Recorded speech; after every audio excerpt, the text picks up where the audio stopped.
with the daddies. Hello? What? Don't say bye. Hello? Hello? Hello? Hello?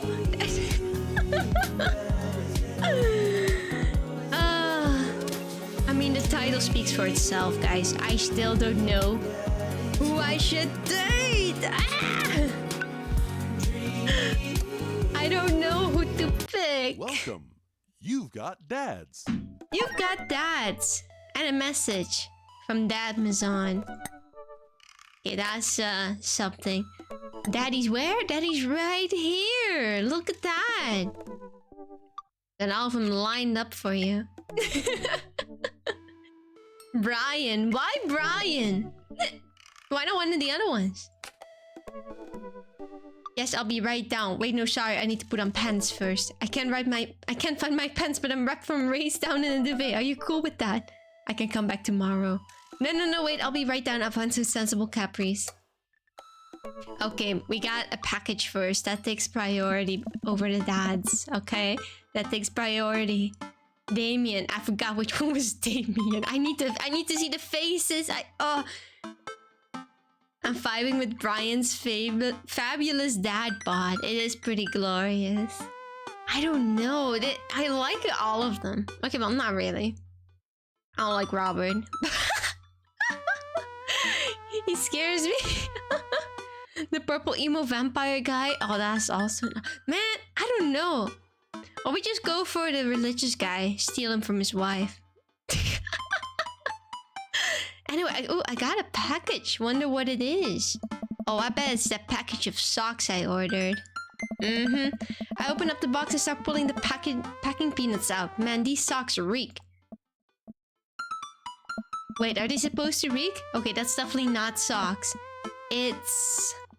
butterflies? Oh boy, I almost don't even want to know what Amanda was planning on doing with these. Are they live butterflies?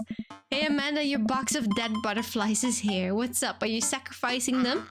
The usual. You know, that's what Amanda does. I'm not even surprised anymore. You ordered butterflies? You can order dead butterflies online?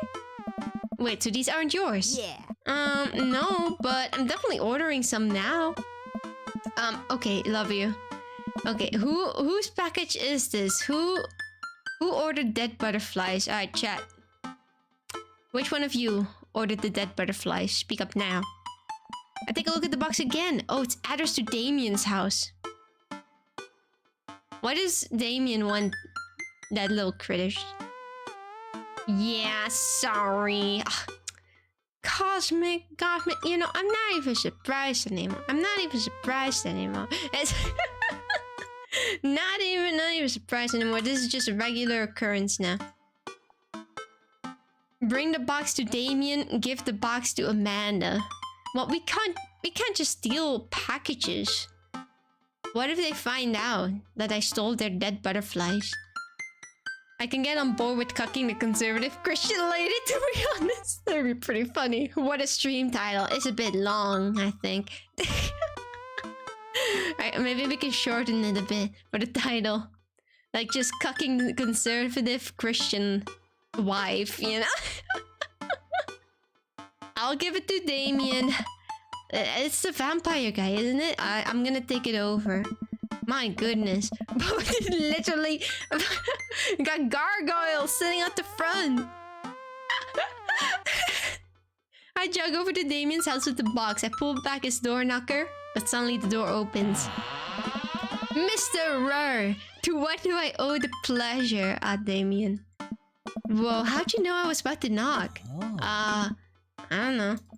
Oh, okay. Anyways, I think this got delivered to my house by mistake.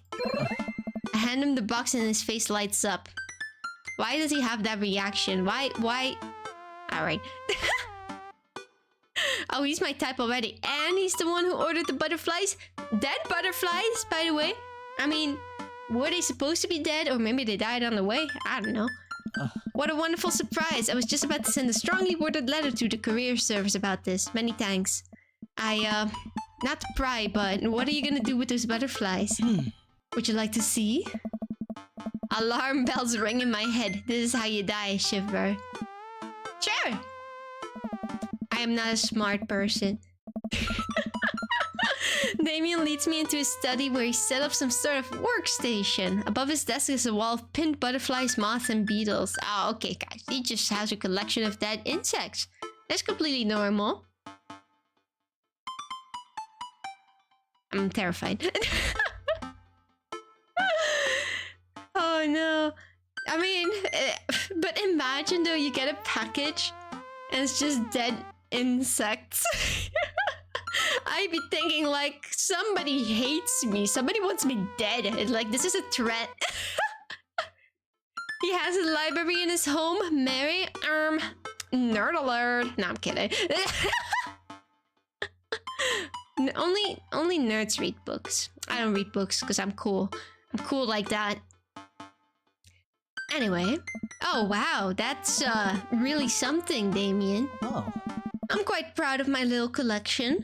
You do all of this yourself? Of course. I find it rather relaxing. How do you... It's simple. Here, let me show you. These aren't ready quite yet. They'll need to be rehydrated overnight so they're easier to work with. I have some over here that are ready to pin. Damien takes a seat at his desk while I hover behind him. He picks up a little triangular paper package and snips off the edges. He pulls out an all-black butterfly and shows it to me. Well, butterfly. Only nerds read books. Also, Shiv reads 5 epic tomes worth of chat. Okay, but that's different. Yeah, that's different. It's not the same. It's not the same. Although I imagine if I got like the entirety of what you guys said in my chat, like in a book, I would not read it. That's like way too overwhelming. How many pages would that even be? Would be a lot of them. I'm wondering now. How many pages have you guys read in total now? Like in all of my streams, it's gotta be hundreds of pages. More, even. Can't you see the amount of messages someone sends? Yeah, but not the amount of papers. Alright, Cosmic, let me check you. 999 plus messages. Well, see, it's not specific. It just says, like, that many. That's it. Where's the rest of the information? Wait, how do I get rid of this thing? How do I make the pop-up go away? There we go. Bible incoming. Chat Bible. Are you still discovering your taste in dills? Yes, I'm struggling. I am... Oh, this is pain. Yeah, like, they're all... interesting. The Bible. Stop. Mods, ban Cosmic. The Bible. Scheibel. I hate it. I hate it. Alright, I'm rather excited about this one. It's a turquoise swallowtail. Swallow these nuts. I'm sorry. He gently opens the wings, spreading the butterfly out on the table. The backs of the wings are a gorgeous iridescent green color. Oh, and the pigment on this one is so nice too. Anyways, pinning a butterfly is actually very simple. It just requires a delicate touch. First, I'll put a pin through the thorax. Oh, yeah, I got a delicate touch, right? They hated Cosmic because he was right. Alright, mods, ban me. Damien slides a pin through the middle of the butterfly and places the butterfly on a piece of styrofoam. He carefully arranges the antenna with forceps and begins placing paper and more pins on and around it. He does this so effortlessly that it's almost hypnotic. My god, maybe he is trying to hypnotize me. Huh. Prometheus was punished by the gods for giving the gift of knowledge to man. He was cast into the bowels of the earth and pecked by birds. Isn't Prometheus the guy that pushed a rock up a mountain? Or was that someone else? I was thinking like, who was that? Prometheus? Orestes? No, that's just like, that's someone else. That's just one of you guys. If they both end the same way, Eos, you know? Sisyphus. That sounds stupid. That's a dumbass name. Prometheus sounds way cooler. Sippy sus. Sippy sus. Someone must imagine Sippy sus happy. That's stupid. Thank you for the sipping. Wait, stop. No, that's a joke. Sippy sus. Oh my god, I hate it. I have a frame here that I think will look this one will look quite pretty in, but I'll need to let it sit out for a couple of days until it's ready. And then what? I eat it. I remove all of the pins and put it on display with the others. I take a closer look at Damien's collection. One with bright blue wings keeps drawing my eye. This one's so pretty. Do we have like a fake butterfly in our house? I'm thinking. We definitely had like a fake insect. I know we had like a fake whatchamacallit? Tarantula. But I swear we probably have a butterfly somewhere too. I don't know why. They just appeared in the house. And then got put in a drawer for the rest of eternity. We had a real one. Well, mine are real too, I think. I don't know. I never actually checked. I'm definitely not opening the case they're in. Ugh. What if it comes to life, guys? Oh my god. Damien takes it off the wall. Ah, yes, that's a blue Morpho. One of my favorites too. He hands a small frame to me. Here, I think this would look lovely in your home. Oh, I couldn't take this. I insist. Believe me, I've more than enough. You know, I'll believe it. Thank you. I knew somebody was gonna say Morbius. I just knew it. Damien Morbin, for real. Butterfly spawn out of nowhere. The thing is, everybody seems to love butterflies. Like when they land on your hand, it's like, oh my god, a butterfly. Oh my god, so cute. Oh wow, nature is so beautiful. Man, butterflies are terrifying. I don't like butterflies at all. Like, you know, when if they don't get near me, it's all good. But like, I don't want them touching me. Ugh. I once went to those places where they just have a ton of butterflies flying around with plants and shit. I hated it. It was awful. How could anybody like that? Ugh. How can you say moths are better? No, moths are worse. Moths are worse. Moths are nasty. Moths are fuzzy. Have you ever seen a fuzzy moth? Those are so rare. Nah. Nope, I agree. I don't like them, right? Atlas moths are the best. Which ones are those again? I gotta look it up. Atlas moth. Oh, I hate that. Ew. Oh, why is it so big? I know that one from Animal Crossing. I swear it spawns on the palm tree. I remember catching that.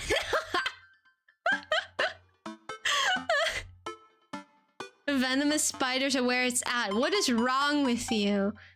How can you say like, nah, I don't like butterflies, but I vibe with venomous spiders, poisonous spiders. What's wrong with you? My goodness. Nah, any type of insect, I hate them. Name me one good type of insect. There are none. They're all bad. If insects have no haters, then I am dead. Bee. Alright, chat. You got me there. You got me there. You know, okay, you got me there. That's smart. That Besides bees, okay? Besides bees, something else. You can't think of something other than bees. Okay, bees are fine. You know, I still don't really like them that much, but you know, if they leave me alone, they do their own thing. You know, pollinate those flowers. You know, I'm cool with it. But if I had a bee crawl on my head, I'd panic. Probably. Just out of reflex. Spiders. I hate spiders. How can you even suggest that? That's nasty. I'm still traumatized by those massive spiders that appeared in our home. You guys remember the pictures I sent of them? Oh my god. Oh, like, and one day I accidentally almost stepped on one. Like on the very first time I saw one, wasn't that big. I almost stepped on it. Oh my god. And then after that we found like 5 more over the course of several months. Like, where did they come from? I hate that. These are overrated, they just have a huge lobby. A huge lobby? Like in a video game? They keep a balance in not having 800 fucking flies in my house. Well, maybe you gotta stop leaving all your doors and windows open. My god, where are they coming from? The big chunky spiders are okay, but the little ones are terrifying because they're little crawlies. You mean the ones that are like practically invisible? Invincible? No, invisible. And like have fucking wires for legs? Those ones aren't even that bad. You know? That's like a little dust thing. You can just blow it away and it's gonna feel like a tornado for the little spider. Like, phew! I once stepped on a slug and the feeling is burned into my soul. Oh my god, ew. That reminds me of that one story that somebody ate a slug. Don't eat slugs, by the way. You will get very sick. Barefoot. Oh, that's even worse. If it can get up to 45 Celsius in this room, no. Don't you have one of those screens that you can put in your window that prevents insects from getting through? Just install one of those. My god. Like, we have those on pretty much all of our windows, because I hate insects. I hate it when mosquitoes come in, because I'm like that prime target. They get into a house and it immediately sense where I am and sting the fuck out of me. They know where I am. They love my blood. It's horrible. So that's why we got all those screens. You know what's worse? Stepping on a snail house and hearing the crunch under your feet. Oh no, you destroyed its house. Oh my god. You know, a while ago, I was talking about snails with my parents. And my parents, who was it? I think it was my mom. Like, she thought that slugs were just snails without the shell. And then I was like, no, they're two separate animals. Like, snails have their whole fucking organs in their shell. Like, it's literally part of them. You cannot get rid of the shell. Literally everything is in there. Right? Like, you can't just take away the shell. Like, it's got a whole anatomy in there. I've had a mosquito bite in 2 years. Too much alcohol in my blood. The mosquitoes aren't getting near you. They don't want to just die instantaneously.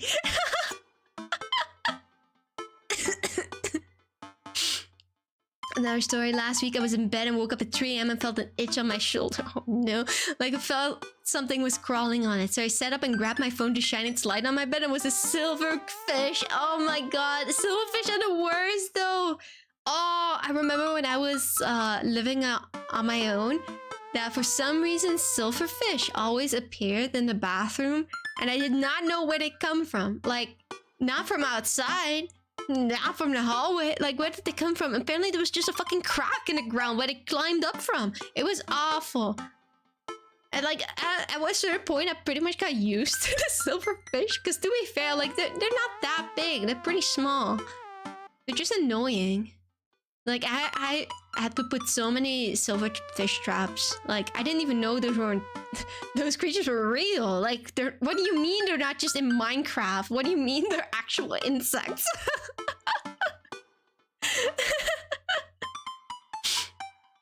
I have a similar one, but instead of silverfish, it was ants all over my camping bed. Oh my god. Luckily, we've never really had an ant problem, like, in this house, but Like, there's plenty of them out there, you know. I haven't really had any bad experiences with ants, which is surprising, because people always tell the stories that, oh, when I was a kid, I messed with an anthill, and then, I don't know, I got fucked, and then I got stung everywhere, and I died, you know? But I've never had an experience like that. You guys gotta leave those anthills alone. They randomly spawn in dark areas. Did you pay attention in Minecraft? No, they spawn in rocks. Didn't you pay attention? They were in rocks. You break the rocks and they just pop out. Who's the Minecraft expert now, huh? Uh-huh. I burned the tent. Wait, you gotta tell me if that's a joke or not, because with you, I'd believe that. Slept on a mattress in a friend's tent. Oh my god. I never played Minecraft. Wow, and you think you have superior Minecraft knowledge over me? What? Nah.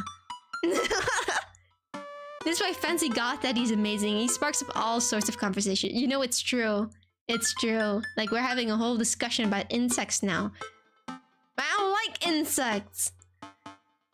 But if you ever have an interest in pinning some insects yourself, you know where to find me. That's enough of the insects. I'll leave that up to you. I feel like I'd probably break them in half with my butterfingers. Nonsense. You have beautiful, steady hands. Thank you. You would make a fine taxidermist.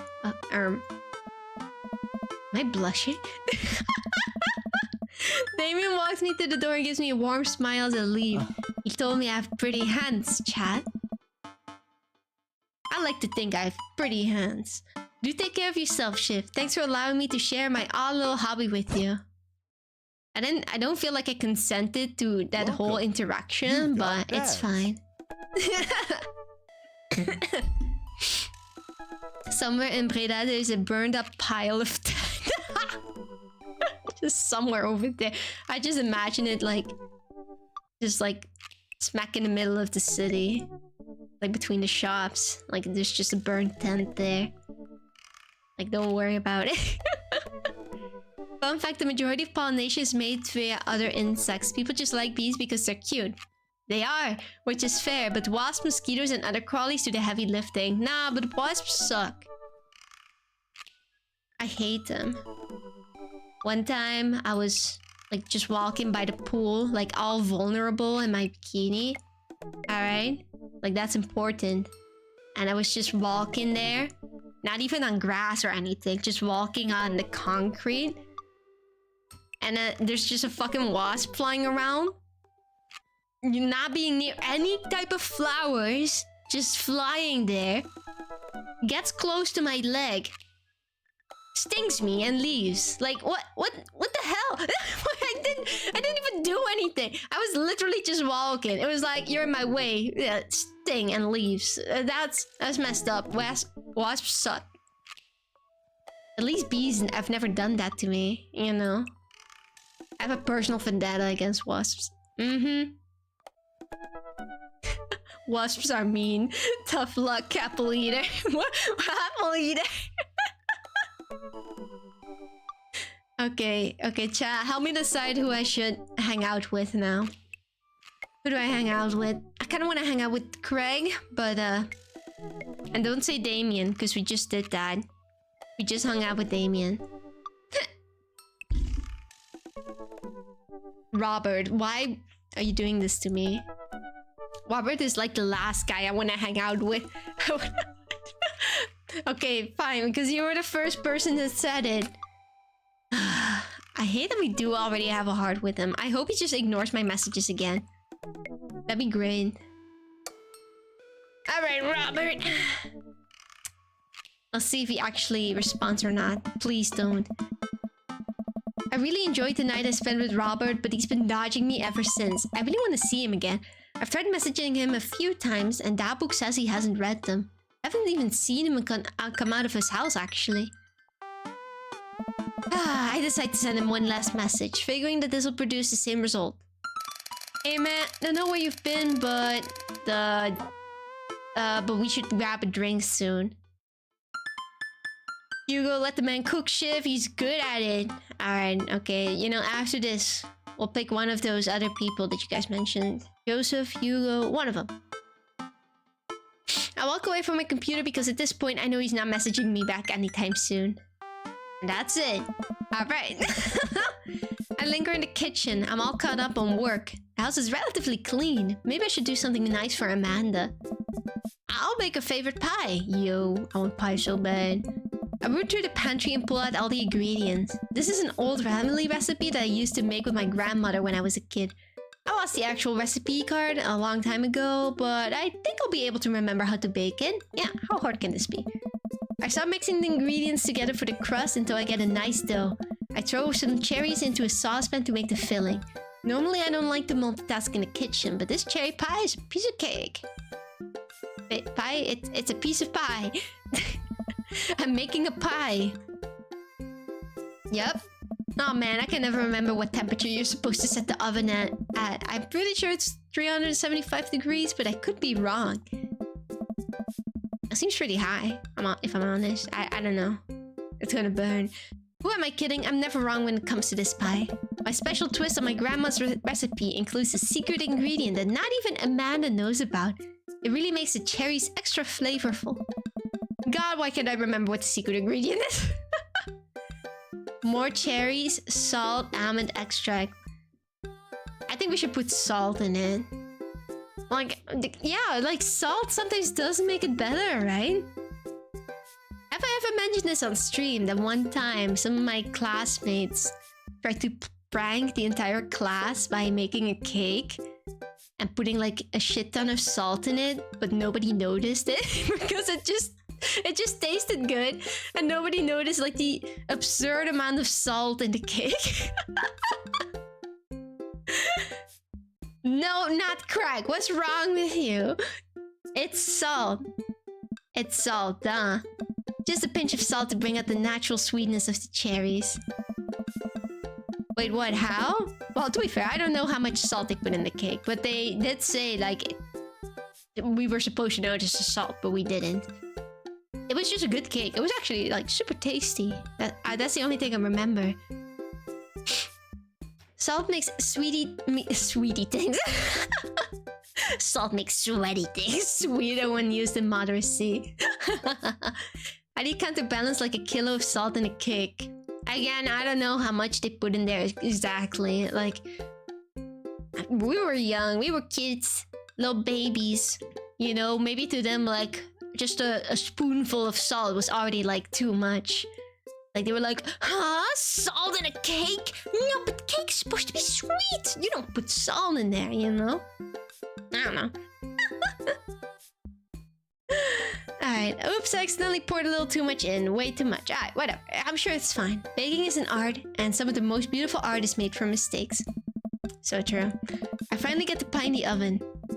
How long am I supposed to leave it in there? 50 minutes? I'll just wing it. That's honestly me when I'm just making anything in the kitchen. Like, I think I do this, I think I do that, you know, ignore the box recipe. I think 2 eggs, put in the thing, for that long, brick cake. Amanda's gonna be so excited that kids loves a good pie. I hope this pie comes out horrible, it'll be so funny. It'll be true to life.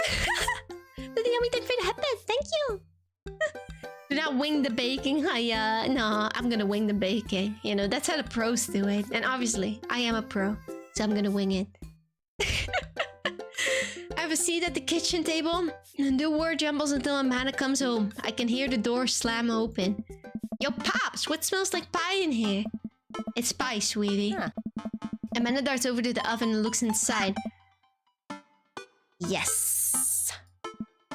Hey, it's not done. Be patient. What's your angle here?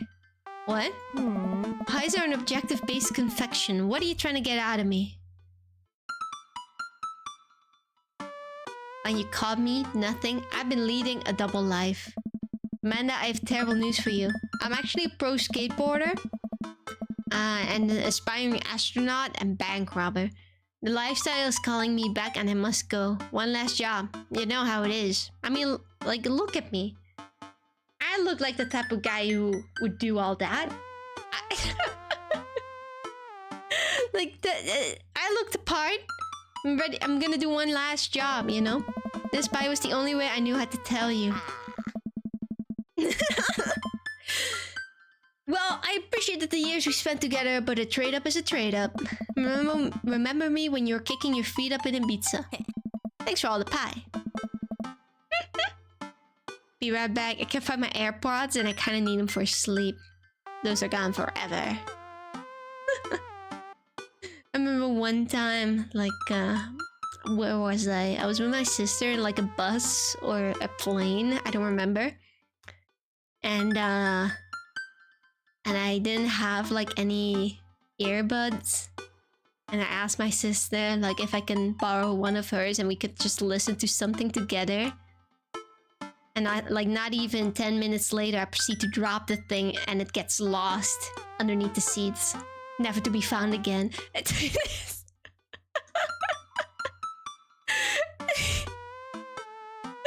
Then like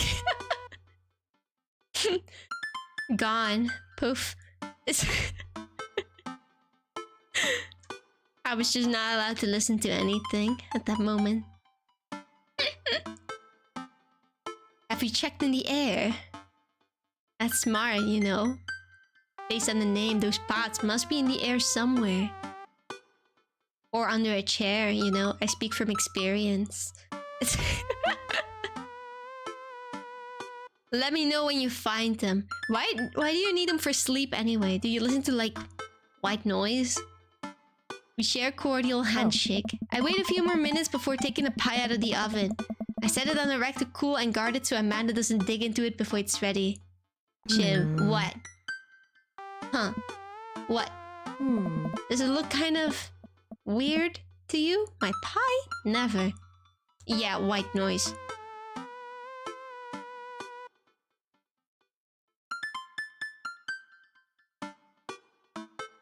No. No, Robin, no. No. Anyway, changing the subject. Amanda is insulting my pie. Oh, that's just me taking artistic license on what cherry pie means to me emotionally. What do you mean it's worse? No, I don't want to see a list. A list? I don't want to see a list. No. I'm just saying this because, you know, it seems like you might have baked this pie incorrectly. No way. You're currently, right now, trying to pass it off as a good thing. It's art, sweetie. Was it art when you accidentally baked a whole uncracked egg into the center of my 12th birthday cake? Well, it's, was it art when you tried to make brownies and accidentally created chlorine gas? Okay, well... that's a bit of an exaggeration. Was it art when you... Just eat the pie, Panda. I cut us a few slices and we sit down to eat. The cherry filling oozes out of the sides and the buttery crust glistens. I watch as Amanda takes a bite. Ugh. What's wrong? Oh no. Why do you look like that? Why do you look like you're dying? Amanda winces and fans her mouth. No, I just burned the heck out of the roof of my mouth. This pie's amazing. Sorry for doubting you. I breathe a sigh of relief and take a bite. She's right. This pie is pretty incredible. As it always is. I'm really proud of you for making pie without burning the new house down. Those are such low standards. I'm so desensitized for loud music, I can sleep through a lot of music. You're crazy. I don't think I could sleep through music. Like, I'd get too distracted. I tried to like sing along, laying in bed. I can't think of a genre I can't sleep through. What could be a genre? Hatsune Miku. I don't know anything. Yo, Jaren, hello! How you doing? Hi. Hatsune for sure. What do you mean? Nobody can sleep through Hatsune Miku. I got a few dad tricks up my dad's sleeve. Maybe fathers aren't as bumbling and stupid as the media makes us out to be. Maybe we as a society should have a little more respect for fathers as a whole. Huh? Dad, your sleeve is on fire. What? I went to the sink and pulled my stuff out. Pride will be my undoing.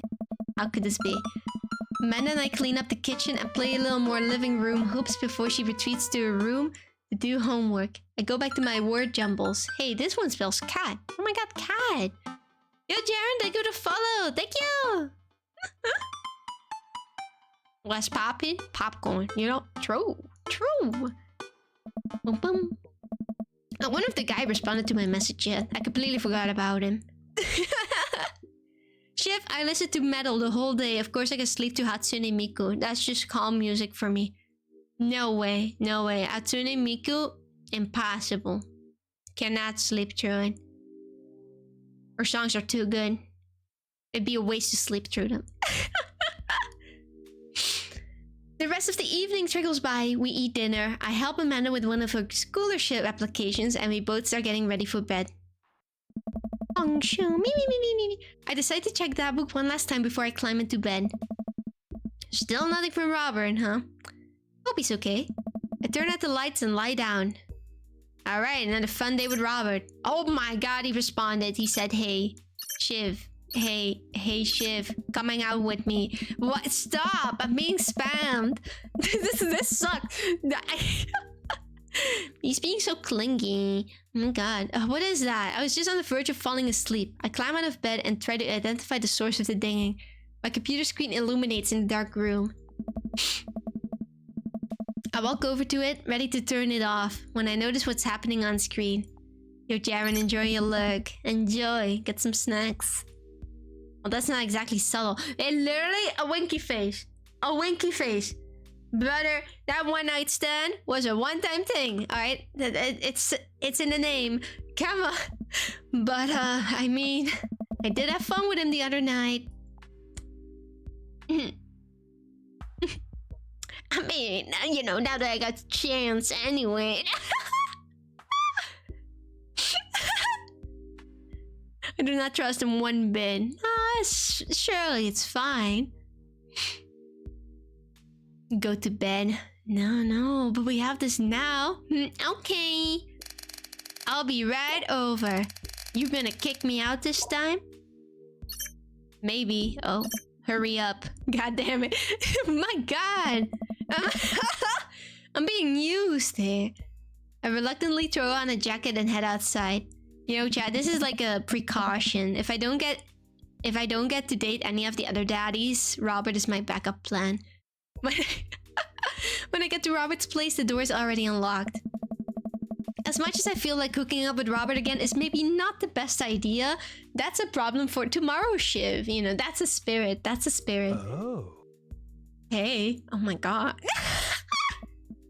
Hey. So, how are things? Robert stares at me. I know you're not here for small talk. I shrug. Yeah, you got me. Robert closes the gap between us and whispers a series of increasingly filthy things in my ear as he backs me into his room. Oh my goodness. Okay, never mind. Look at this home. That's awful. This was your idea, wasn't it? I've actually been to a house that looks like this, but like it was even worse. I cannot imagine anybody living in a space like that. That's just... my god. Like, please, for the love of God, if this is your place, if this is what it looks like, please clean up. I'm starting to think maybe this was a good idea after all. I don't think that at all. Done. Looking at you, Robin. I did today. Yeah, did you also clean up like all the flies you were talking about? Was it you that was complaining about the flies? Who was it again? I forgot. Hey, Robert nudges me awake. Oh, hey. Are you kicking me out? Kicking is a strong word. It's more like a gentle, friendly push. Gentle and friendly are not words I would ever use to describe Robert. I sit up and stretch. Oh god, I'm so sore and I haven't had hickeys like this since college. Jeez, no, I gotta cover him up. I'm not doing this again if you're just gonna force me to leave. Yeah. You'll say that next time too. I don't like this guy. I throw my clothes back on while Robert smokes a cigar on a cigarette on his balcony. See you around, I guess? Yep. A simple man, a simple man. I walk back home, my bones creaking. Ugh, what's his problem? Wow. That was not worth it. I don't like this guy. The guy got rank C. It's so bad. Why is it so bad? What do I have to change? Maybe I'd get a higher rank if I just stayed at home and didn't do anything. I just heard my cat knock over my TV. Oh, it's just typical cat behavior. That's what they always do, you know? Knocking over TVs on a daily basis. Nothing to worry about. Oh no, though. It's broken. Oh, that sucks. No, but how can you be mad at the kitty? Just wants to play. How is your cat so strong to be able to push over a TV? My goodness. Well, it's been a long day. I'm just about ready to pack it in. After a few bites of ice cream from the freezer, I turn off all the lights and walk down the hall to my room. I wonder if Amanda's still awake. That kid needs some sleep. As I pass her room, I can hear a faint sound, but can't quite make out what it is. I get a little closer. Is she crying? My daughter! I knock gently on the door. Hey, Amanda? The crying immediately stops. Not right now. Her voice sounds strained. She sniffles.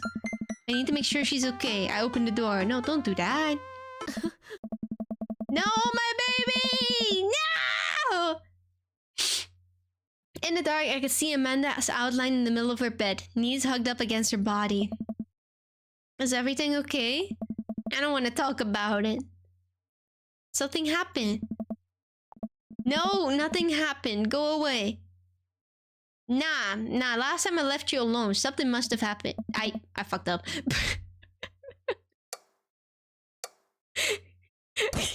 I misclicked. Hold on, guys. I misclicked. I misclicked. Don't worry about it. Alright, something must have happened. Amanda, get out! Okay. I quickly leave her room and shut the door behind me. Once the door closes, I can hear her cry again. Okay, it didn't matter anyway. Wow. Why is she so upset? She seemed fine earlier. She's usually so open with me. Did I do something wrong? Is she mad at me? I guess if she wasn't before, she definitely is now. I can't even remember the last time she snapped at me like that. I have a hard time falling asleep, but when I finally do, I'm still thinking about Amanda. After a long night of very little sleep, I roll out of bed and make myself a pot of coffee. Amanda should be up for school soon. Maybe she'll be willing to talk about whatever's bothering her. Huh? I'm in a disco now? Hell yeah! About 10 minutes before she's supposed to leave, Amanda comes out of her room and makes a beeline for the freezer. How can you say she was doing the dirty? She was literally crying. What is wrong with you?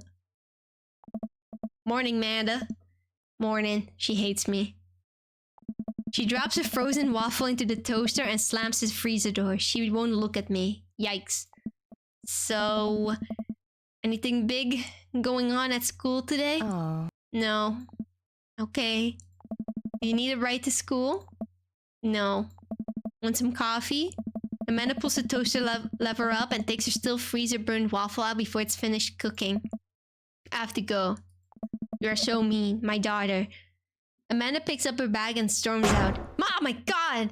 Jesus Christ! Why was that so loud? Oh my god! My eardrums! What the hell? Oh, okay. I haven't seen her act like this in a long time. It's usually short-lived, but it always hurts. Hopefully this blows over and things are back to normal soon. I sit back at the kitchen table and look at a picture of Amanda and I hanging on a wall. In it, I'm teaching her to ride a bike. Her face is a mixture of excitement and pure and unadulterated fear. I remember how determined she was. Every time she would fall off and scrape her knees, she would get up and try it again.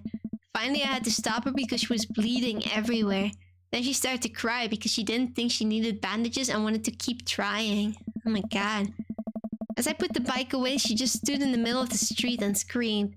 Then I took her for ice cream and it was like nothing even happened. I gotta take her to get some ice cream. Talking about ice cream, I wanted to eat ice cream so bad. Ugh. Like just for the last months, I have just been craving ice cream. And don't tell me to just buy it from the store because it is not the same. It's not the same. You gotta buy it like an ice cream salon. Oh, I miss it. I miss it. Anyway, I gotta blow my nose for a sec, so I'm gonna mute myself. Hold on. I misclicked.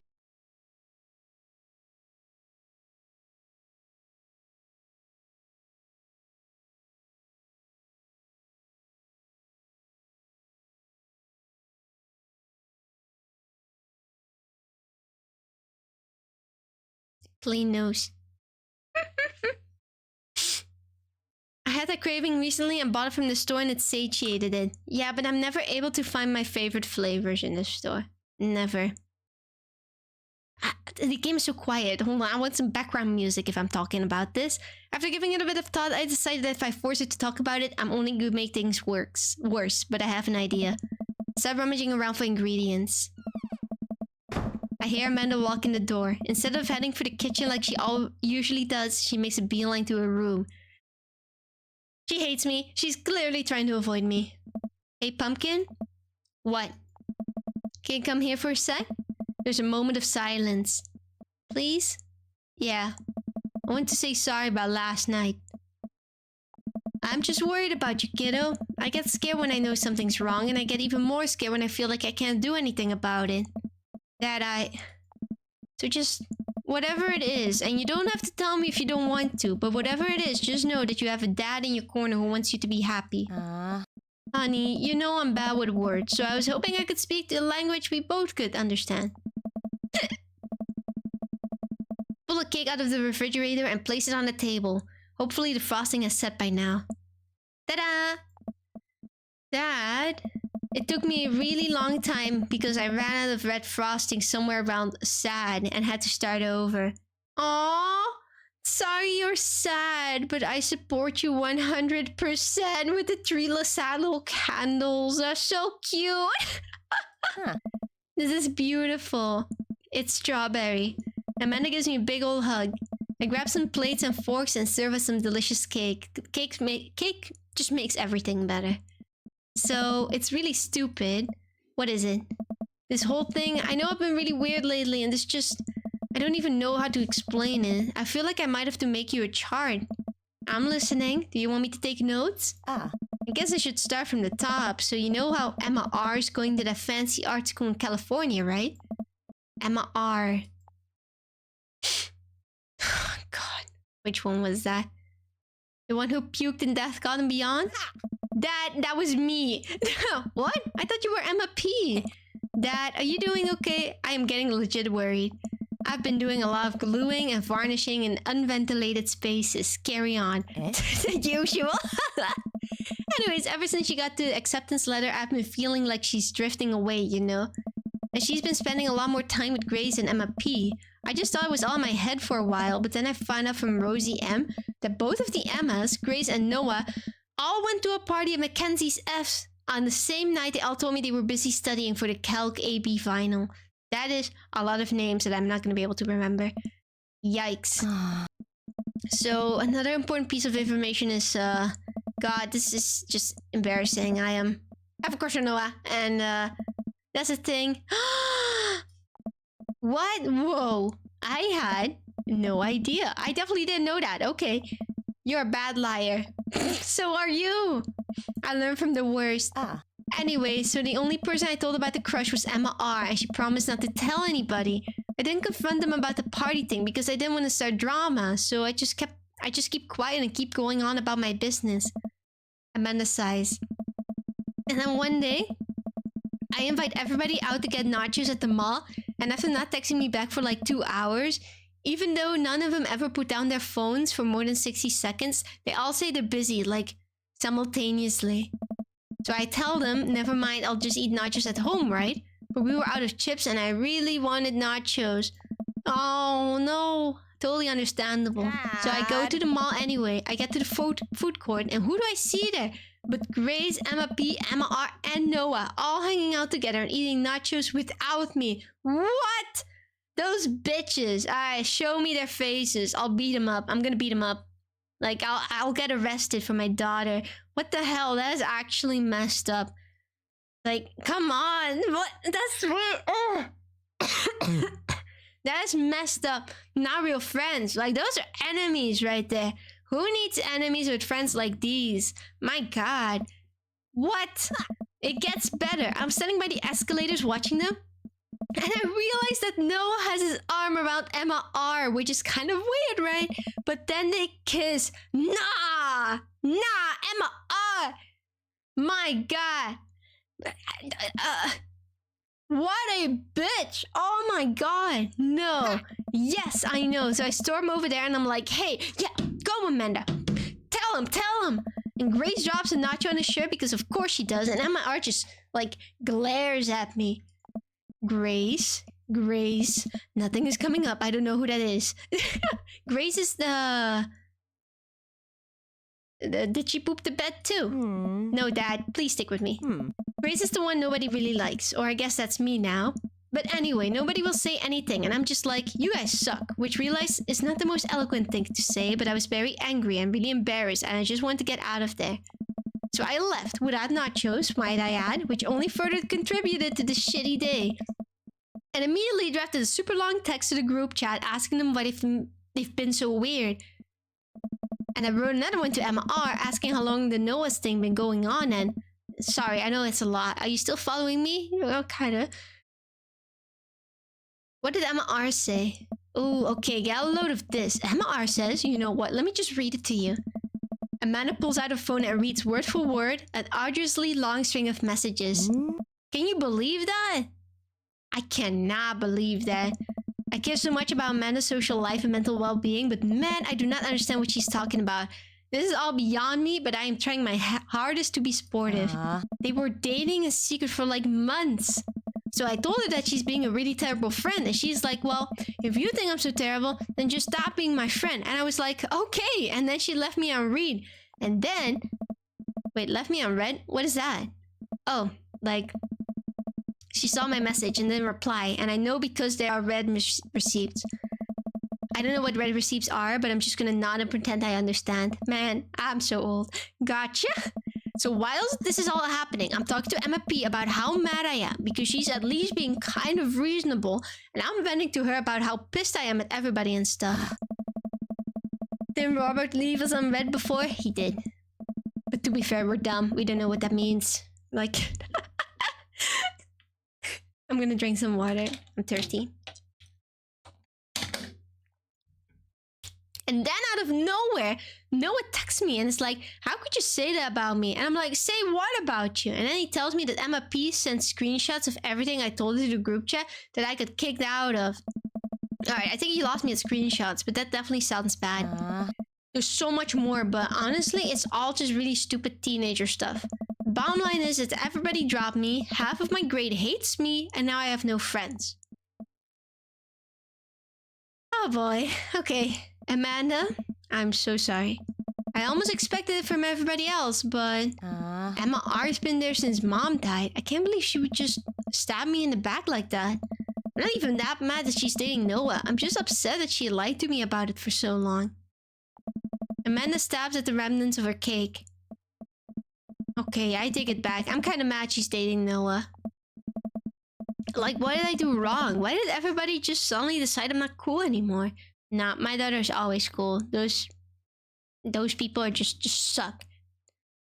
Bro, what the fuck? My electricity provider wants another $200 this month. Why? Never move out, everyone. Having your own place is only fun until the bills start coming in. When you actually have to start paying for everything in your house, believe it or not. Amanda's so much cooler than all of them. Exactly! Why wasn't I enough? I don't understand. And as mad as I am at everybody, like, I miss them, Dad. Amanda looks so dejected that I almost can't take it. What could I possibly say to help? Anyways, that's it. That's the whole sordid tale. Thanks for listening. Tune in next week for more hot gossip. Wow. I know it's pretty dumb. It's not dumb. That sucks. If that happened to me as a teen, I would be fucking traumatized. I'd be hating on those kids forever. I'd be hating them. 10 years later, I would still be checking their Facebook pages to make sure they're having an awful life. You know, I'm like checking in to see like what bad stuff happened to them. It's not dumb. No, it's a stupid thing to be upset over. Amanda, your feelings are real. Don't ever be mad at yourself for having feelings. I guess. Unless you've secretly been a robot who's been approximating human feelings this whole time. And friends are not good people. They're just so mean. Why would they do that to Amanda? Dad, if I was a robot, I would have transformed into a monster truck a long time ago. But seriously, I know you probably don't want advice, but I feel like it's my duty as a dad to bestow upon you a few nuggets of fatherly wisdom. Not all friendships last forever. Real friends don't do that, and high school sucks. I mean, they all kind of... they're all true. Like, it's true. Not all friendships last forever. I've had plenty of friends that... And, you know, our friendships just kind of fizzled out, you know?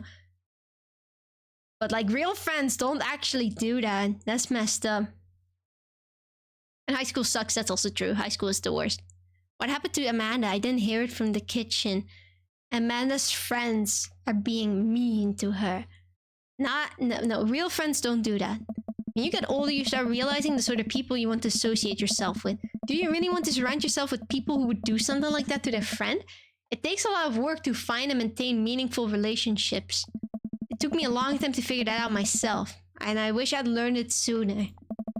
If the other person isn't putting in the effort to show you how much they care, it's not worth it. You're not beholden to being their friend. Ultimately, I think this says way more about the character than it does about yours, because you're amazing, and if they can't see that, well, that's their problem. I'll keep that in mind. I'll look down at the table. Did we just eat that whole cake? Yes, we just did eat that whole cake. Another one. Well, good talk. Amanda gets up to go to her room. Before she closes her door, she turns around. Hey, Pops? Yes? Thank you. You are always welcome. Love you, Amanda. I love you too, Dad. Voice acting! Voice acting! She said it! Welcome. You've got dads. She talked. She actually did. I don't want to hang out with this guy right now. I don't feel like it. I am so invested in this fictional girl's life. Me too. I want to know what happens to those fake friends of hers. Anyways, now just finding music, I can continue talking about ice cream. So I think some of you guys already know, right? My favorite ice cream flavors are lemon and cookie. Do you think they ever have both of those flavors in the store? Well, maybe they do, but it's never the same. Like, sure, maybe they have the lemon, but the cookie flavor, like... I know there's some brands that have cookie flavored ice cream, but it's not the same. It's not the same. And I need it in like one of those cones too, like a waffle cone. No, or whatever you call those cones. I need it in a cone to get the full ice cream experience. Nah, man, gotta be nuts. Nut ice cream is the best. What's wrong with you? That's like the worst thing. Why would you want nuts in your ice cream? Go to your local ice cream shop and ask to buy the industrial liter tubs. Most times they'll just sell you the... Where am I even gonna leave that? Where? I don't have room? Oh, wait, I recently saw a TikTok about somebody who bought this one ice cream brand. What is it called again? It's got like little balls of ice cream, but like a bunch of them, and you have to keep them at really low temperatures. Oh, what are they called? What would they call? Dippin' Dots. Dippin' Dots. I was thinking like Pippin Pop, Pip Pop, Pip Pop, Dippin' Dots. Those, yes. Apparently, you can order those too, and they send it to you with the liquid nitrogen, like around it. Well, you know, not in the ice cream, of course, but like around it to keep it cool. And then you're supposed to eat it in 1 week, or it's just gonna melt, like eventually. And I'm like, I want those so bad, because Dippin' Dots are like the absolute best ice cream besides lemon and cookie, you know, but I love them. It's just a different genre of ice cream, in my opinion, so I've never had them. I used to get them like all the time when I was younger, but then at one point I could not find them anywhere anymore. Like usually I would get them on holiday because it's like a very summer thing to just get Dippin' Dots, but they're gone. Not even on holiday. You can't find them anywhere anymore. Like it just poof, gone, and I'm so upset. Every summer, every holiday, I crave my Dippin' Dots, but they're just not available. Explains why I've never seen them being sold anywhere. Like, you mean because of the low temperatures? I mean, yeah, most places don't have like the means to keep them cool. Like, they'll just melt. I guess they're fun because there's something else, but no, they're so tasty! Like, if you mix them up like the rainbow Dippin' Dots, you get like a little goop. Delicious, guys, delicious. You just don't understand. You don't understand the appeal of Dippin' Dots. It's like eating caviar, but sweet. It's... No, like, because they just vanished a while ago. I think I stopped seeing them like 5 years ago. I think. And I tried looking up online, like, where the fuck are my Dippin' Dots? But it almost seems like they're just not being sold in Europe anymore. I mean, maybe they are, but I can't find them. Or it's another brand. Like, maybe there's another brand that sells the same ice cream, but they're just not there anymore. I don't know. Surely there's gotta be more companies that sell Dippin' Dot like ice cream. And not just Dippin' Dots themselves, right? I'll stick with my nuts, thank you. You can think that's so out of context. That's pretty funny. Somebody remember that quote. I miss my Dippin' Dots, guys. But I guess my ordinary ice cream, my cookie, and my lemon ice cream will have to do. Banger combo, by the way. If you ever get ice cream, get those two. It's so good. It's so good! Lemon is great in the heat. It cools you down like immediately. And cookie is just tasty as heck. Like, that's just tasty. Dippin' nuts. Stop. I usually have lemon, apple pie, pistachio, lemon base. Let's go. I've never had apple pie and pistachio before, but to be fair, I don't think I've ever tried any other flavor besides lemon and cookie. I stuck with what I liked, you know? Tried them, like, one time, I'm like, shit, that's pretty good. And then I just kept eating them for the rest of my life. I feel like most people do that though with ice cream. Like, they just taste their favorite one once, like when they were really young, and then never switch to another one. Like, did any of you guys ever switch favorite ice creams, or did you just stick with the same one forever? Because I swear, like, everybody's favorite ice cream, like, it's been that way since they were young. Since they were a kid, it's always been their favorite. And also, if your favorite is something basic like chocolate or vanilla, man, what's wrong with you? Or strawberry even. That is so boring. There are so many more interesting flavors. I like to experiment every once in a while. I'm always scared to try other flavors. I do often have to go with, what's it called? Stracciatella, that one, if there's no cookie, because it's like similar in taste, but it doesn't hit the same way. it doesn't hit the same way. I almost always try something else, but I go for banana with chocolate when I want comfort. So say that's still your favorite. You guys are very brave to order different flavor ice cream. Maybe I should do that once. Experiment a little bit, live a little, pick something else. But I probably wouldn't pick like any of the fruity flavors, because that's just kind of boring. Like, I don't know if I'll like any other besides lemon. Lemon it's just good, man. I'm still upset about the bad pistachio ice cream. It was advertised as pistachio ice cream with a hint of almond. What it was, marzipan ice cream with like 3 pistachio shards. Oh, you guys, remember that one time when I went to Budapest? Wait, was that in Hungary? Hold on.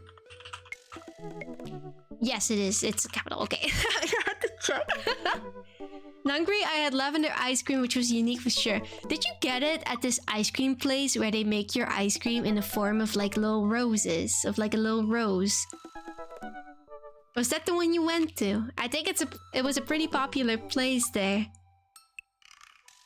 Most experimental flavors end up as disappointments. True. I tried some crazy flavors at that place. It was at Lake Balaton in a town famous for its lavender. Oh, okay, because when I was in Budapest, there was this popular ice cream shop there. Like, we didn't know about it. We were just walking in the area, like me and my family, and we saw this giant line of people for this ice cream spot. And I'm like, what is special about this? Like, we were all curious. I looked it up. It's just pretty ice cream. Like, very Instagrammable ice cream. And very strange flavors. Hold on, let me see if I can find the place again. But yeah, so we went to stand in line, because of course we're gonna try that. Was it this one? Gelato Rosa. I think it might be. I think it was that ice cream shop. It probably was. Yeah, Gelato Rosa? You gotta look at the pictures. Look how pretty it is. It literally rose-shaped ice cream. It's actually gelato. It says Gelato Rosa. It has an R in it. I'm not lying. I'm not mispronouncing it. It says, that's what it says. Yeah, but I'm pretty sure it was that place. And the flavors they had there were very, very strange. Very experimental. Like you mentioned the lavender. They had... Ooh, can I find on their website what flavors they had? Because I can't remember them, but they were pretty whack. They were pretty crazy. Oh, this website is so slow. It's loading. Hold on. Okay. Yeah, I'm pretty sure it was this place. Oh, apparently they changed flavors, maybe? I swear there was a flavor here that I had that is not on the list right now. But anyway, okay. Vanilla, chocolate, lavender, white chocolate, mango, raspberry, basil, lemon, pistachio. And these are seasonal flavors. Walnut, wasabi, hazelnut, pumpkin, and brown bread whiskey. Like, what are these flavors? Oh man, I wish I could remember the one I had. I'm pretty sure I took basil lemon because you guys, I like lemon, so I thought surely basil lemon can't be that bad. Pretty nasty. It's pretty nasty. And then I had another one, but I forgot which one it was. I don't think it's on the list. But anyway, the picture of the ice cream, very pretty. Actually, let me check if I have the picture. I'm gonna look now. If it's an ugly picture, I'm not gonna show it, but... Let me check. I'd eat it. Shut up, Meowie. Look what you've done, Shiv. You summoned Meowie. I should have known. The minute some strange food gets mentioned, he's here. Who the fuck gets basil ice cream? It was basil lemon. Okay, basil lemon. I thought surely it will just taste like lemon. It's just got a dumb name to make it more interesting. Sorry, I'm like scrolling to my Budapest folder. It's very big. I'm looking for it. Hold on. I've got like a shit ton of pictures. Oh god, when did I get this? Oh, here it is. Hold on. Let me try and find a pretty picture. Man, okay, these pictures are ugly. Ugly as hell.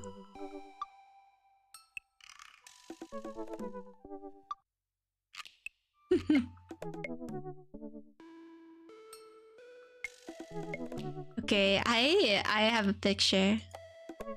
Hold on. Let me... I can show this picture. It's like a hand of me and my sister holding our ice creams. Here, hold on. Blip, blip, blip, blip, blip, blip, blip, blip, blip, blip, blip, blip. Big ass picture, damn! Oh my god, I gotta shrink that. What the heck? Alright, look. Here they are. Look how pretty the ice cream was! It was so pretty. Minus the left hand, by the way. You can tell because I'm very pale. Why are you holding it like that? What do you mean? What's wrong with the way I'm holding it? What is wrong with it? You have a sister. I do have a sister. I thought I mentioned that before. But look, that's our ice cream. Mine was pretty nasty, but it was definitely pretty. Now you're holding it like a psychopath. What do you mean? The tub behind it. No, that's not... What? No, what? Nothing's wrong with this. I don't know what you guys are talking about. Nothing's wrong with this picture. I'm holding it like a normal person. The thumb goes around shit, you can't deny it. But I'm holding it. What's the problem? You're holding it like a toddler. What do you mean? It's just extra grip, you know? Like... Now I have to check if I'm holding it the same way in the other pictures. Oh, I am? You don't got grip for shit with a grip like this. Well, what do you mean? My ice cream didn't fall, so it works perfectly fine. I don't like how you guys are insulting my hands. Like, and the way I hold my ice cream. That's very mean of you guys. I'm just showing off the picture because I wanted to talk about the weird flavors. Okay. Okay, so I think the light green flavor was that basil lemon. And the inner part was probably... what was it? I don't know. Maybe it was vanilla. I don't know. I don't remember. I don't think it's vanilla. It doesn't look like vanilla. Anyway, I don't know. Strange ice cream. Boop. Looks great, yeah. Shaped like a fly. Yeah, it's super pretty. It's super pretty. The taste was a bit strange. But if you want to take a pretty picture of your ice cream, like that's sure the place to do it. I was not expecting Shiv to not have opposable thumbs. But I gotta admit, it's perfectly on brand. I have very flexible thumbs. Like the one day I'm gonna do a hand cam stream, like I'll show you guys like the weird movements I can make with it. It looks nice. They went the extra mile. It was worth it, you know, just for the experience. Does your thumb bend backwards as well? Like, how do you mean like backwards? It can definitely bend quite a bit backwards, but like not like fully. I just got flexible fingers, guys. For some reason, it reminds me of those Turkish ice cream guys that troll you. Oh, the ones that just scoop out the ice cream they give you and like, whoop, no, it's gone. Whoop, no, no, oh, you got it? No, no, it's gone again. Like those ones. Oh, those. If I ever had an experience like that, I would get so frustrated. Like, god damn it, give me the ice cream already. I'm hungry. I think I'd be like crying, like, please give me the ice cream, please. I just walk away. Yeah, but to be fair, at that point, like, if you're at a stand like that, like, and you see it happening to other people, you gotta expect it to happen to you as well. I'd have a panic attack. I'm same. I could not handle it. I guess people just go there because that's, you know, they like that. It's funny. I don't get it. If I get my ice cream, I want my ice cream. I don't want dumb tricks. I don't want you to yoink away my ice cream. That's like... I hate it when people do that though. Like, oh, here, grab this thing. Oh, no, I pulled it away. Oh, you didn't get it. Fuck you, man. Give me my thing. They like to be domed by the ice cream man. You can't say that. Gotta respect their moves though. Like, damn, misdirection 100. They're crazy. They have way too much experience with it. Like, they're way too fast. They're way too fast. How do they do it? Like, at one point, they must have been beginners at it, right? Like, what if they just tried to snatch it away, but they were just too slow and you just grab it back? Like, okay. Awkward. Inherited through generations. It's just a generational talent. Practice in private. Who do you practice it on, though? Who's gonna be your victim? Like, you're just your younger sibling or something. A cat. Yeah, that makes sense. I bet it's a class in ice cream school. I want to go to ice cream school. Do you think they have free ice cream? I like to have my cookie and lemon. I'm traumatized by my basil lemon ice cream. But anyway, my god, guys, we have been just yapping about ice cream for I don't know how long now. See, this... You guys should have stopped me. Like, don't start talking about ice cream now. We're gonna lose 15 minutes. Like... We gotta pick someone to date. Who are we gonna date? Curious about Hugo. I don't think we've had a single day with Hugo yet. You're right. We should do that. Oh my god. Middle school teacher, high school teacher, writer of scholarly articles on 18th century literature for various esteemed publications. He looks like a guy who'd do that. If you're on here to tell me that my son put a cherry bomb in your trash, I know and I'm sorry. Well, he's sorry, but the son isn't. On a Friday night, you are most likely to brew some strong tea and paint my miniatures. If you had one thing to take with you onto a deserted island, what would it be? A remembrance of things passed by Marcel Proust. What are your turn-ons? Muscles. What you want to be when you grow up? Movie star. What's your favorite movie genre? Documentaries and art history. What's your ideal date? Each of us reads a different book? Guys, he reads books. What a nerd. Each of us read a different book on opposite sides of the couch in comfortable silence. What do you never leave home without? My glasses. Actually, I forget them at home a lot. I spend a lot of time thinking about... I worry that people who are against e-readers are more in love with the idea of books than actually reading them. There. Alright, let's message him. Boom, boom, boom, boom. I navigate to Hugo's dad book page and type out a message. Bloop, bloop, bloop, bloop, bloop. Hey Hugo, great seeing you at the barbecue. Wanna hang out sometime? I wait for a few minutes before the computer dings. I'm so glad you messaged me, and I definitely want to hang out sometime, but I have a favor to ask. Our class is going on a field trip to the aquarium today, and one of our chaperones called in sick. Is there any possible way you could come by and replace them? Why? No. Uh-oh. Oh god. I completely understand if you don't want to or I can't make it, but I'm gonna be honest with you here. It's the middle school class. I need as much help as I can get. I think about it for a moment. Man, that's a lot of screaming kids that I'd be accountable for. And they were in middle school. Arguably the worst age to be. Oh lord. Amanda trudges into the kitchen and pours herself a bowl of cereal. Morning, Amanda. Morning, Pops. Hey, how was middle school for you? Bad, but nobody likes middle school. It's 3 years of bad acne, crying, and being generally terrible. Ugh.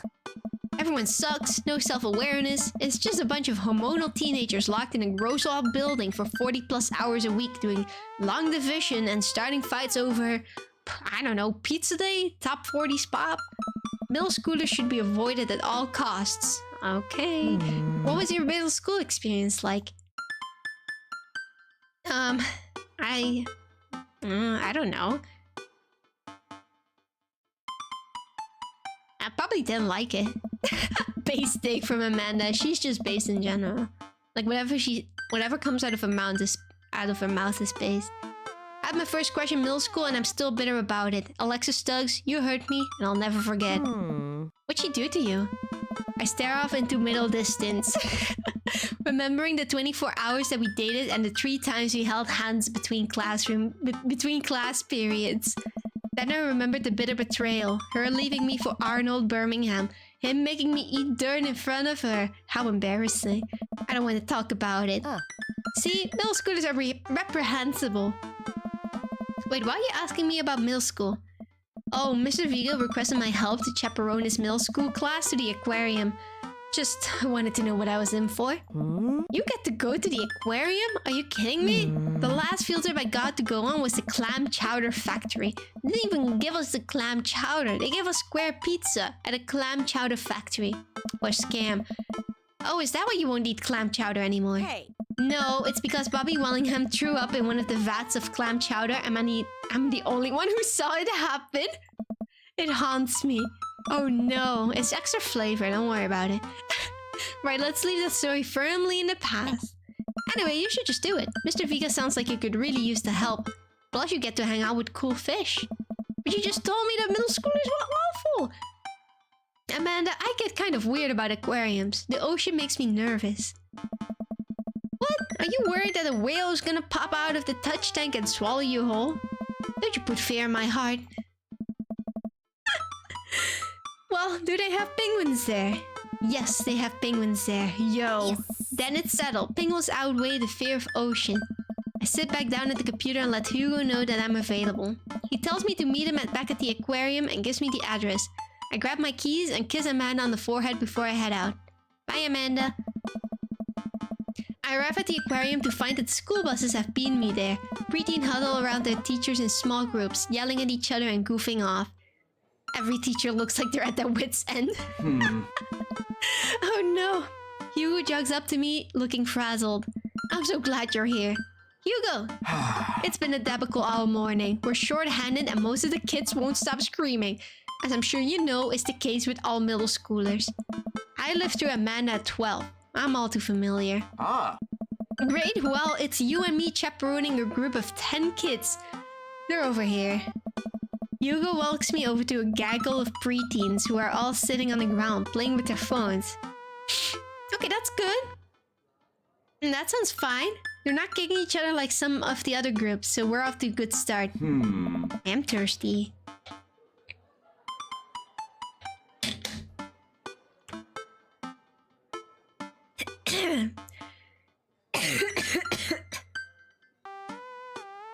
I didn't choke in my water. I actually choked in a drink like so badly earlier today. It's not even funny. I was just drinking some an energy drink, and I like whenever I drink like something with pop in it, I just get the hiccups. But I boo, what do you mean? And I took like a swig, but I felt it go the wrong way. But I quickly like swallowed the rest that was in my mouth because I knew like if I don't swallow it, that sounds wrong. If I don't swallow it, I'm gonna spit it out. Why does that sound so wrong? It's true. Like I knew I was gonna get a coughing fit, and I knew it was just gonna.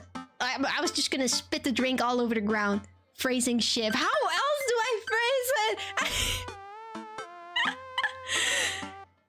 But yeah, okay, so I drank the rest of it and then proceeded to have my coughing fit. Like, so bad. Like, 5 coughs in, my eyes are red and watering. Like, I checked the mirror. They were red and watering. I was sniffing and coughing and oh my god. Felt like I was dying.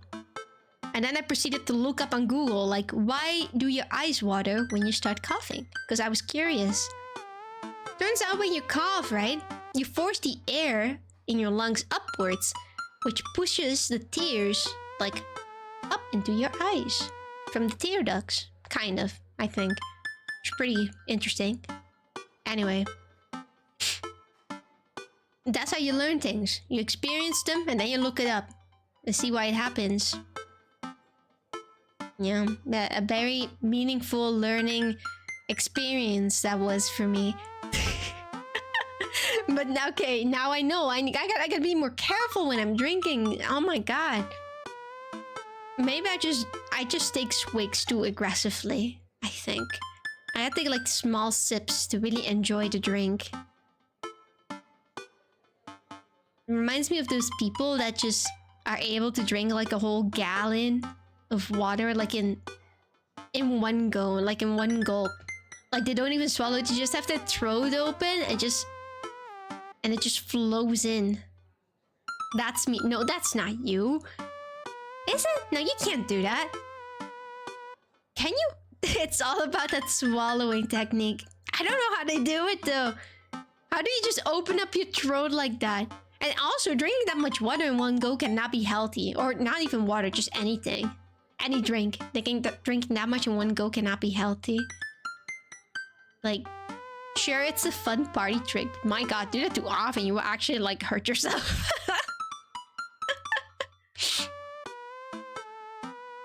How with great difficulty in practice? How do you even practice just opening your throat? Like, what muscle do you even use for that? How are you supposed to practice if you just don't know how to do it? I mean, sure, I guess we all open our throat when we just swallow, guys, but... Out of context, this whole conversation is so strange. I saw one of those guys on like some shitty TV talent show when I was 10 or something. And I was like, I want to do that so I practice it for a while. Ain't no way you can actually do that. What the heck? No comment. He wants to say you need a friend for practice. I thought you guys were gonna go in a whole different direction with that. So they can hold the bottle properly and all. I guess there's something similar. Is you know those people, those people that can put like a sword in their mouth and then pull it out? I always thought that was faked, and I'm sure some people like are actually faking it, like they just use a foldable sword or something. But turns out some of them do use real swords, and it does actually go in there. Like, I don't know how, but it goes down like all the way down there to one of those tubes in the throat, whatever they're called. I don't remember the name of them. Like, they actually do that, and they have to be like extremely careful about it and make sure like you're standing in the right position, like with their face angled upward and everything. It's crazy. I thought those were all fake, but I can't believe they're actually real. Like, why would you even do that? Like, at one point, you gotta think, like, the risk outweighs the reward. Is it really worth it to, like, put an actual sword in your throat just to get, like, a few rounds of applause? Like, yay, wow, that's so cool. It, like... Constant repetition desensitizes reflexes, but still, a fun trick for both in the circus and the bedroom. Yeah, but one wrong thing happens and you just cut the inside of your throat. That doesn't seem like a very good thing. That seems like a big risk. I don't get it. I don't get it. I mean, I don't know if I should have respect for those people or if I should be afraid of them. I'd assume you practice with something that doesn't have an edge. You know, there's so many parts of this conversation that you could just take out of context and like just put them as a quote. Like, this person said that, and it'll sound so weird. It's pretty funny.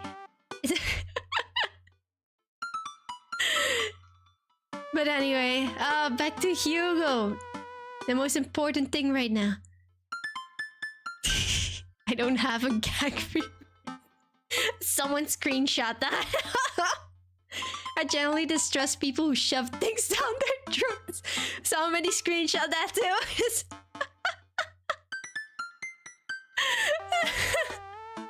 Man, first we start with the spit and swallowing, and now we straight up go into the shoving things down people's throats part, huh? Like, you're just getting right to it. Alright, Hugo, can you guys put your phones away? Enough about the throats and the gag reflexes. This whole conversation needs to be clipped. No, we can't have any evidence of this conversation. It's our shame. All the kids look up for a moment to stare at Hugo. They then go back to texting. At least they're quiet. Oh. Too quiet. These guys are up to something. I can feel it. He's got that teacher instinct. Speaking of swallowing and spitting, I need to get me something to drink and choke on. You should get an energy drink. Surely you won't choke on that. There's no way. They're too busy thinking about not getting food stuck in their braces to pull out any stunts. It's middle school after all. Choke on these.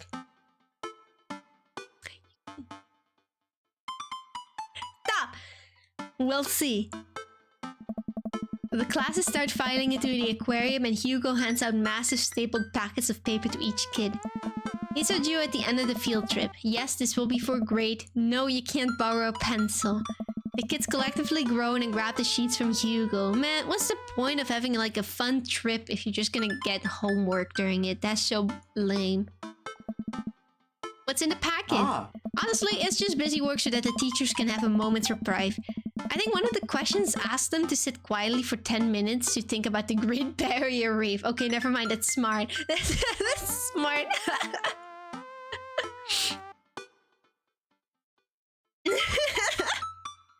Energy drinks suck and swallow far more than I ever could. They are money, and I don't know how people drink them. Since I don't drink coffee, I gotta get my caffeine from somewhere. Energy drinks are the next best thing. Teacher hacks. I like that. Wait, I thought you were an English teacher. What does the aquarium have to do with books? Oh. Which is the unit on the Old Man and the Sea. Nothing quite like introducing kids to the futile perseverance of the human spirit by making them pet stingrays. Oh. I want to pet a stingray. Ass. Sorry. I thought you were saying they were just expensive. But to be fair, some of them are expensive. I'm using German keyboard layout for some assignments, just for the fun of it. I only ever liked 2 energy drinks, and one of them went bankrupt. Oof. That... Okay, well, you still got the other one. Hopefully that one doesn't go bankrupt either. Maniacs that use right control for symbols like that. Oh, right control? When do you ever use right control? I don't think I've ever used that, but... It gives us the time to check out some of the exhibits as well. Come on, they have a phenomenal selection of tropical fish. Right on. Ah, Crash, you're making so many mistakes today. Okay, but still, who uses right alt? I haven't used that one either. And all those little... My god, I just noticed, like, why are there 2 shifts on my keyboard? I swear, I've never seen that extra shift there before. Why are there 2 shifts, 2 controls, and 2 alts? What? Why not? No, why? Why are they there? They're just useless little keys. I don't think I ever took a good look at them, but... Why are they there? I swear to God. What do you mean? Why are they there? Who uses those? I'm not gonna put my fingers there. Like, what? Huh?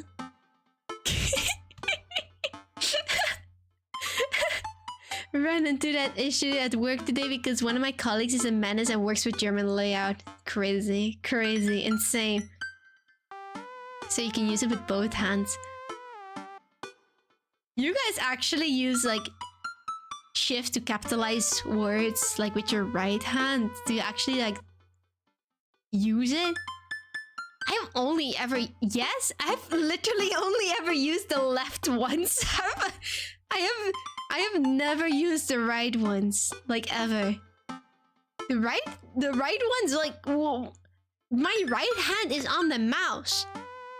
Like, well, I guess with typing it's not, you know, but still, like, it's one hand is for like a lot of the letters, and then the other hand is for few letters and the shift, the control, and all, you know, like it's all there. Like, huh?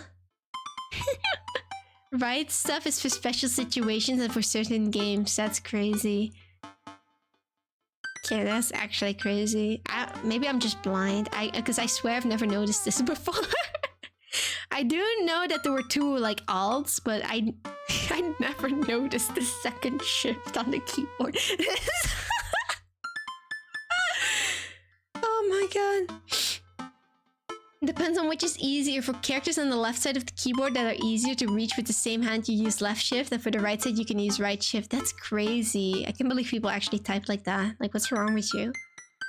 It's mainly when writing essays, projects, or stories for myself. What? If you ever try typing with one hand, you're gonna need to write stuff too. No, you don't. To be here, I don't think I type with one hand. I was more actually thinking when you do it like Control V, Control C, you know, like just the basic stuff. It's I mean, yeah, I can do finger acrobatics at night. I don't have to do it as work as well. Right shift is the shot button for player 1. Right control is the bomb. That's funny because the first thing I thought of was like when you play one of those flash minigames with 2 players, like one of them uses WASD and those little shift control keys, and the other one uses the arrow keys and the shift control there. Like, that's the only purpose for those keys, I think. Just for like 2-player flash games. Nothing else. Exactly. Yeah, right. See? What else would you use it for? Typing? That's dumb. You use it for the flash games. My god. Can't believe you guys type with that second shift. That's weird. You guys are so strange. Of course, I'm not strange. I'm very normal. I think the way I type is the way everyone types. I think you guys are just the outliers. Anyway, while the kids sit on the floor and pretend to do their assignments while they text, Hugo and I wander over to a large tank filled with brightly colored fish. Hugo points to a brown and white fish with long spines. That right there is a lionfish. Did you know that their stomachs can expand up to 30 times in size? Damn. Whoa. Hey. Their spines are venomous too. Nature's hardcore. Oh. You think that's bad? Take a look at this one over here. Hugo points to a spiny, grumpy-looking fish hanging out near the bottom of the tank. Is that like a stonefish? Hey. That's a stonefish. The most venomous fish in the world. And they just like, keep it there. Oh, they're relatively harmless as long as you don't step on them. What happens if you step on them? You die. Oh. Tissue necrosis. Isn't necrosis like a word for dead skin? Cool. Nature's wild. Man, Hugo seems to know a lot about fish. I feel the overwhelming need to impress him. Hey, see that fish over there? That one? Yeah, that's the American longfin. Yeah? Did you know that? Paranormal fish trivia. This fish sleeps upside down, but contrary to popular belief, it's not an actual vampire. That's the vampire fish. Wait, are you serious? Absolutely not. I'm playing it for the gag. Oh. Ha, good one. He liked it. We lead the kids to another room. Sharks, sea turtles, eels, and other marine life swim around in a massive floor-to-ceiling aquarium. The kids begin trying to take selfies with the sharks. Just doing that thing. Hugo leaves my sight, out my heart, to separate 2 kids who started fighting over a Capri Sun. That'd be me. I'm one of those 2 kids. Although I'm a bit scared of Capri Suns ever since I've seen that one picture of somebody cutting open a Capri Sun and there's just mold at the bottom of it. But you'd never see that. Like, ugh. You made up the typing with the second shift. You didn't specify that in your question when we said yes and now propagating lies. What? You guys lying to me? You wouldn't do that, right? You wouldn't do that, right? Get this, I don't even have dedicated shift keys. I have to map to that and that. Huh?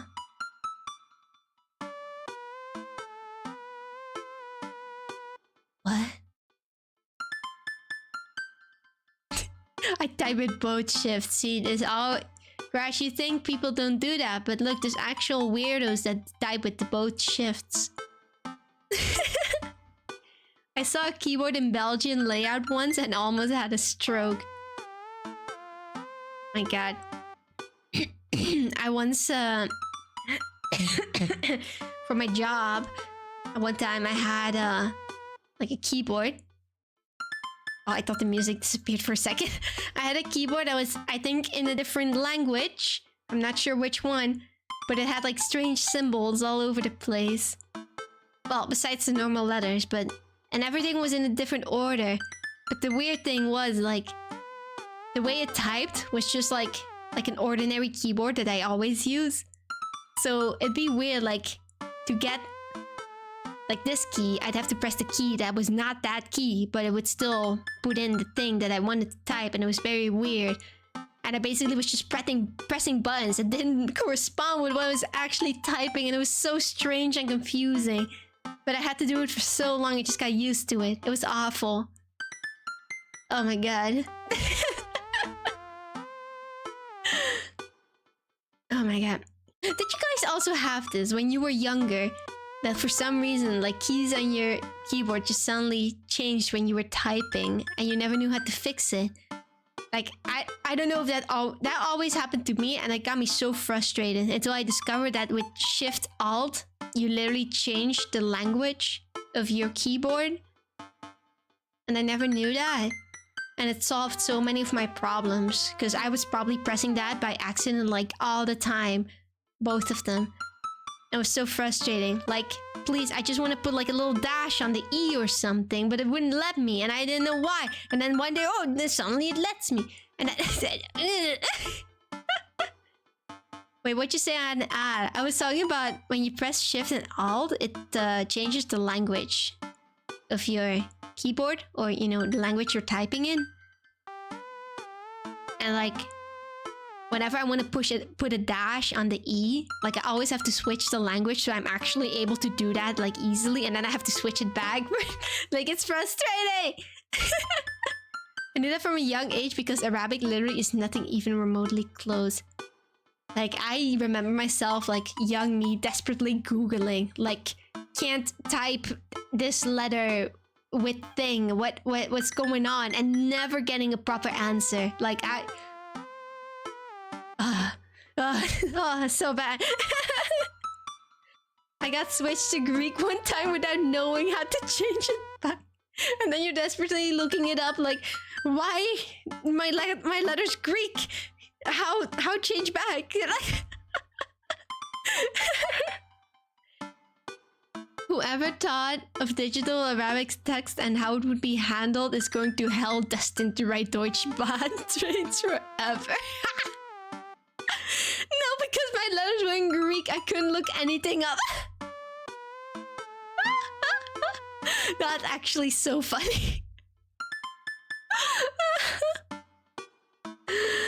Oh my god.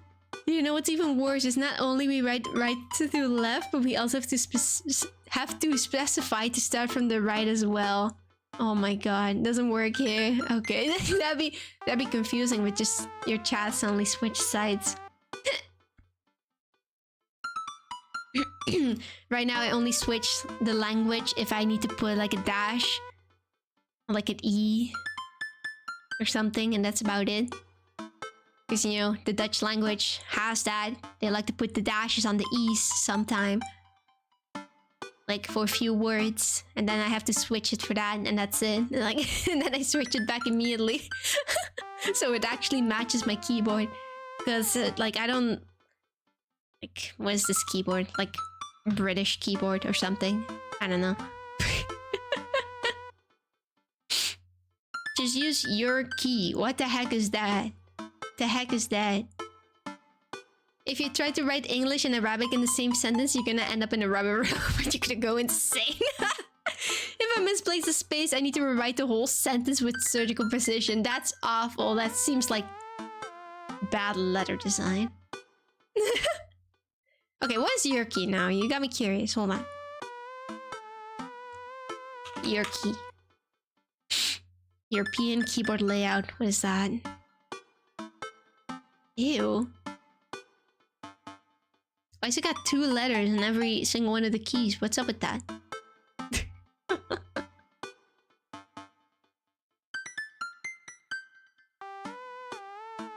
Oh god.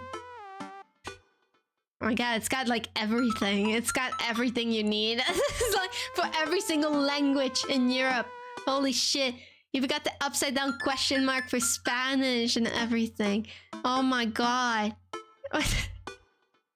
You got all those German letters in there, like, was it the umlaut and stuff? Oh my god. Umlaut on the letters. I don't know what you call it. Goodness. I think I'd have a stroke if I had a keyboard like that. I think every time I looked at it, I would cry. Yeah, it's umlaut. Let's see. Mrs. Worldwide right here. Mrs. Why does it have the singular letter? INJ letter, just type it INJ. Nah. But isn't that the thing like in Dutch? Like we use that as like one klinker. Whatever it is, like a vowel? Oh, I don't know. Yeah, but you could just no. In one I want to type it in one now. Hold on. In one IJ in one letter.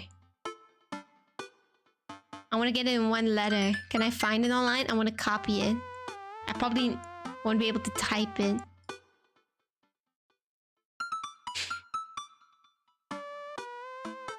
No, it's still 2 letters. Sorry, I want to copy it. But I don't know how to. Did you just do it? Oh, I hate that. No, but it's gotta be in small letters. That's in caps now. I don't want it in the caps. I want it small. No, that's 2. That's 2 letters. It's gotta be 1. Actually can't find it. This sucks. Maybe I should get the your keyboard. Your keyboard. Your keyboard. Jerky board. Jerky. Anyway. Hugo leaves my side to separate 2 kids who start fighting over a Capri Sun. And I look at the fish.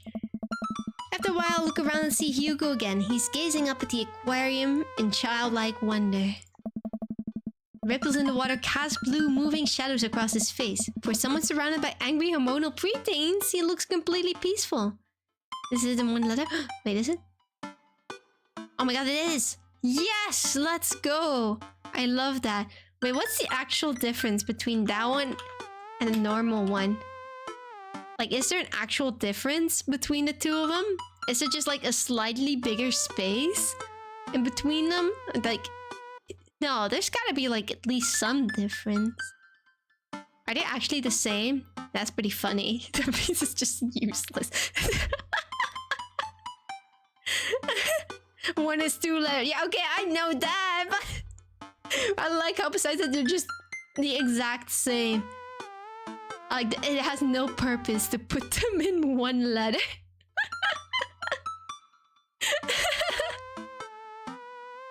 One of them is classified as a single letter and the other is 2. Pretty useless, but it was useful when we had typewriters. What? Why not just type the I and the J? Like, why would they need it on 1? I can't believe I wasted time just for it to be called useless. Classic shit. No, it's helpful. I love it. But I was hoping that would look slightly more different, but it just doesn't. But typewriters typing separate I and J would have a space in between them. Huh. I mean, it couldn't be that big of a space. Again. Well, now I'm thinking about it. He looks really cute in this light. I hope he doesn't notice me staring. He's gonna notice me staring. Wow. Ah. I'll go over to join him. Beautiful, isn't it? I'd rather stare at you. We can learn a great deal from Mother Ocean. Great many mysteries lie in the ocean. It truly is fascinating to be able to observe it in a setting such as this. That's a very astute point, Shiv. I knew he'd like that. He likes it when I'm smart. Unfortunately, that's not very often. We stand together for a moment, admiring the wonders of marine life. The petting pool! Yeah, the petting thing. Yeah, let's go. We eventually make our way to the touch tank room. Yes, which seems to be the only thing that the kids are actually interested in. The tank is filled with a variety of horseshoe crabs, sea urchins, stingrays, and small fish. I want to touch a horseshoe crab. Those look silly. I stand around the edges of the tank and keep a wary distance from the sea life. Who knows what kind of nefarious plans those horseshoe crabs have for my well-moisturized hands. Hugo rolls up his sleeve and sticks his hand in the water. Oh, you want to pet some rays, Shiv? Yeah. Oh, I think I'm good. I think I should just stay over there and admire them from a respectable distance. Come on, it'll be fun and informative. Don't make fun of me, but I'm scared to touch them. I get weird when there's no glass separating us. I don't know what any of those things are, but I get the feeling they will probably bite me and my delicious hands if given the chance. Nothing in this tank can hurt you. The stingrays have had their barbs removed. The horseshoe crabs only eat little clams and anemones are perfectly safe to touch. How do you say that? Anemones? Against my better judgment, I approach the tank, slowly dipping my hand into the cold water. I touch a stingray as it glides past me. See? Not so bad. Anemone. Anemones? So actually how you say it. That sounds wrong. Anemone.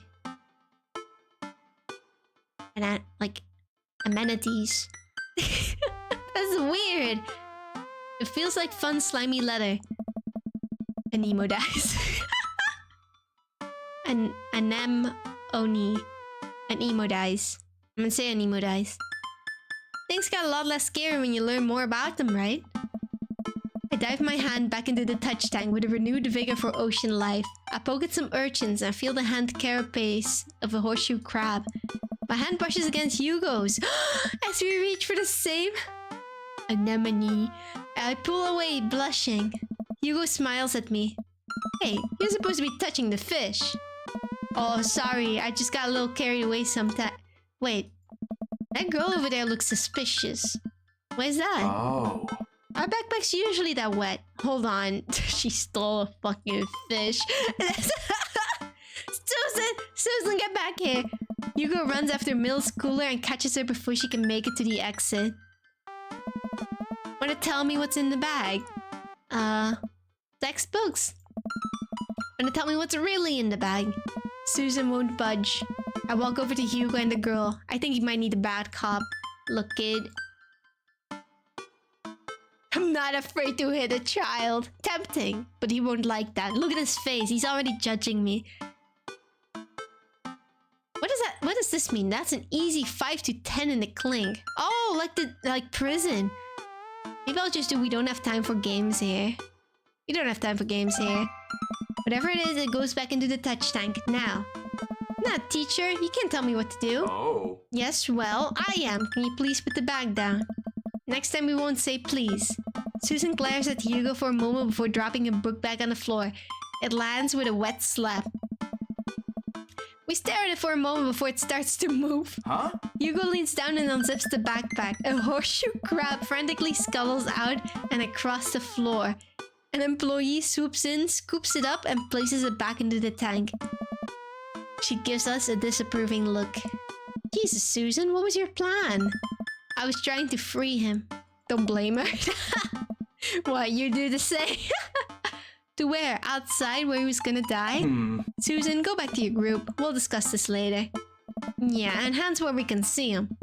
Susan sulks off, leaving me alone with Hugo. He gives me a pat on the shoulder. Middle schoolers have sticky hands. I doubt that's the first time that's happened here.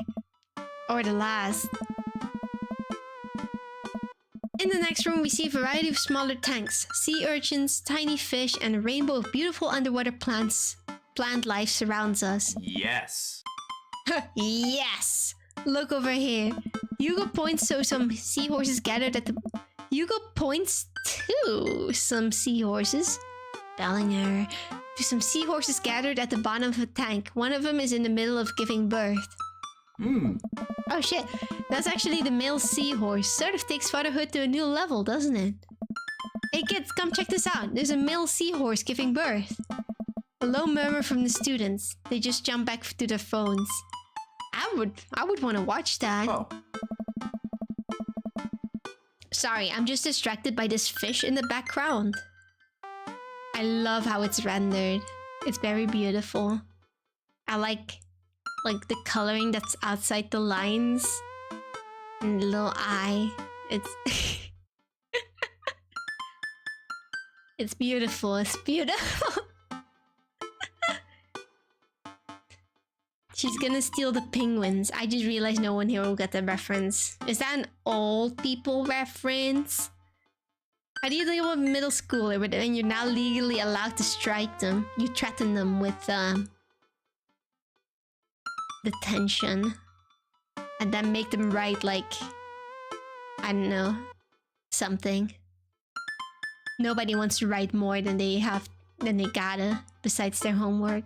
You know, they hate that. Or you talk to their parents, you know? It's a 2007 German YouTube reference. So old. So old. So old. Sorry. Fun fact, male seahorses can even give birth and then get pregnant in the same day. Man, we thought we had it hard. I wonder if they have to deal with their kids' awkward teenage years too. All, however, many thousand of them. You seem to know a lot about marine life, Hugo. Yes. Yes. It's not really my specialty, but I do make a point to learn as much as possible whenever I can. I need to pee. So, so I'm gonna go AFK, guys. Bloop.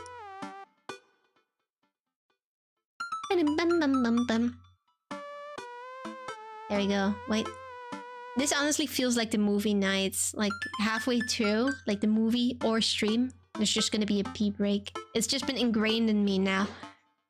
Although, you know, occasionally there's not, but this time there is kind of halfway a pee break. So I'll be back in a few minutes. You guys just hang out and look at this ad that I'm gonna put up. Bloop. Okay, bye.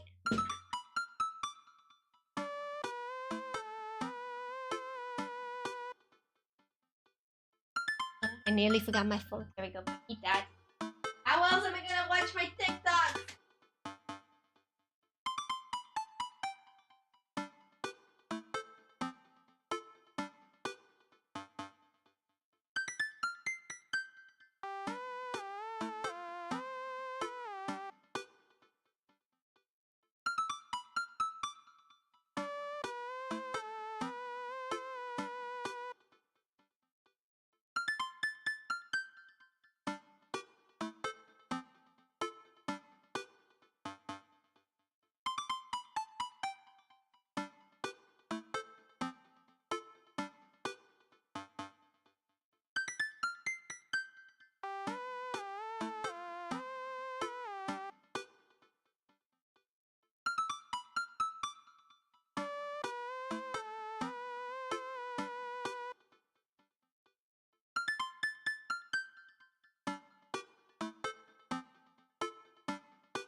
Hello.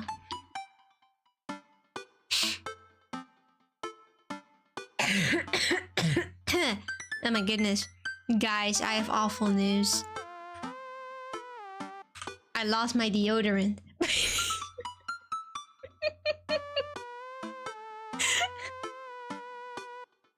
Where is it?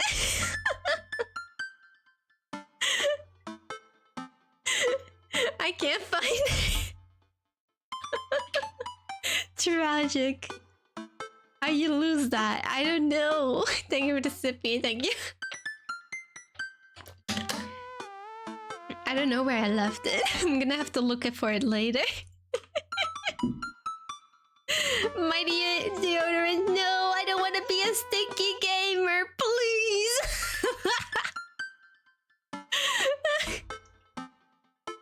Okay, well, that's a problem for another time. Sorry for scaring you, by the way. Alright. It's not really my specialty, but I do make a point to learn as much as possible whenever I can. He's such a nerd. I think that learning shouldn't end when you leave school. We should challenge ourselves to find out more about the things we don't understand every day of our lives. Because if you stop learning, I don't think you'll ever be able to grow or change as a person. It's pretty deep. It's pretty deep. Signed up for a Smash tournament? Yeah, maybe I should. The only person I'm able to beat in a Smash fight is my sister. Because she just button mashes, you know? Put me against anyone who actually knows like the slightest amount about Smash Bros, I will lose instantly.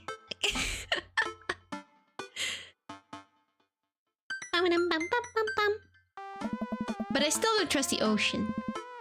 We'll get there. We finally make our way over to my favorite part of the tour, the Arctic exhibit. Do we get to see the penguins? Ah. Yes, we get to see the penguins. Hell yeah, let's go. She sounds like she'd be a great Tekken player. Oh my god. Honestly though, right?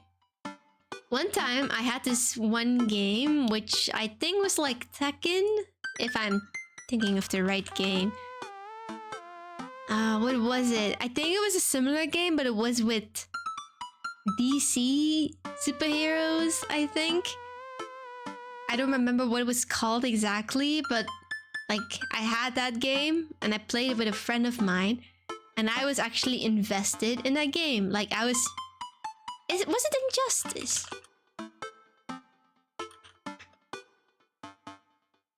Yeah, that's the one. It was trash. It was all I had, bro. It was all I had, but I played that a lot. Because it was the first time I ever played a fighting game like that, okay? So I was trying to get really good.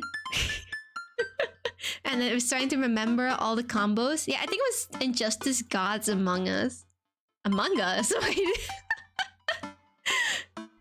But okay, I tried so hard to learn like all the combos and all the like the skills and whatever the characters had. And then I would play it against my friend who has never played it before. They would proceed to button mash and beat me. Like they just win. They literally win by button mashing. Meanwhile, I'm here trying to figure out like the A, B, up, down, left, nah. Punch, dead, lost. I can't. Like that left me so salty. Like I was legitimately upset after that. I was actually upset. I think after that I didn't play the game anymore. I was so salty I straight up stopped playing the game.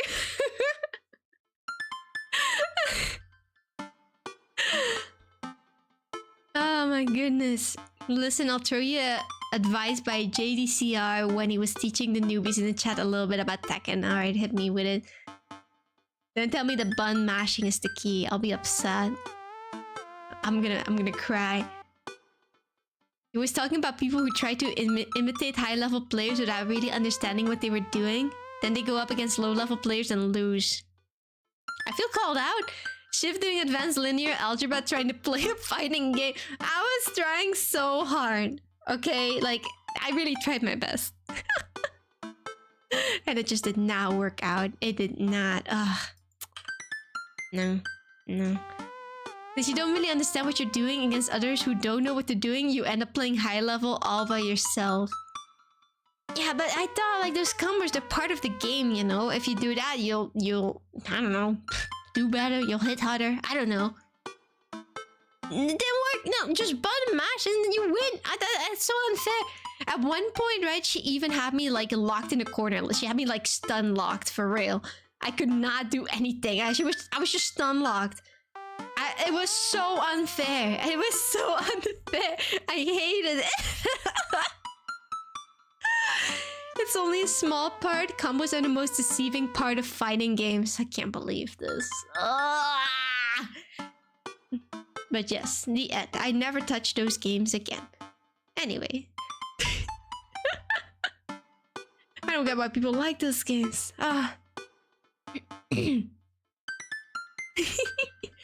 Listen, everyone knows that you do more damage when you hit the button harder. It's like leading while steering in a racing game. At least I'm actually good in racing games, okay? I'm actually decent enough at Mario Kart, I like to think. You're a stun lock because you don't understand frames and what put you in that position, etc, etc. There's a ton more to fighting games than you know. Those games are like chess with a bit of rock, paper, scissors, man. So basically, right, I was trying to play chess without knowing the rules to chess. And then just getting destroyed by somebody who's just doing rock, paper, scissors and just smashes my hand with rock. Like, I don't know. Is that a good analogy? Anyway, I want to see the penguins. Exactly. See? Exactly like that. Hell yeah, I got to see the penguins! Yes! A group of kids runs around the exhibit. They won't stop tapping on the glass of the puffin enclosure trying to get their attention. Are they ignoring the penguins? For at least a few moments, teachers, chaperones, and students alike seem to be having a great time. What was I so worried about? This isn't too bad. Huh? Hugo suddenly grabs my arm. Oh my god, there's a student in the penguin enclosure. Wait, just kidding, it's very bad. Is it one of ours? It most certainly is. Molly Henderson, Susan's friend. Thirsty.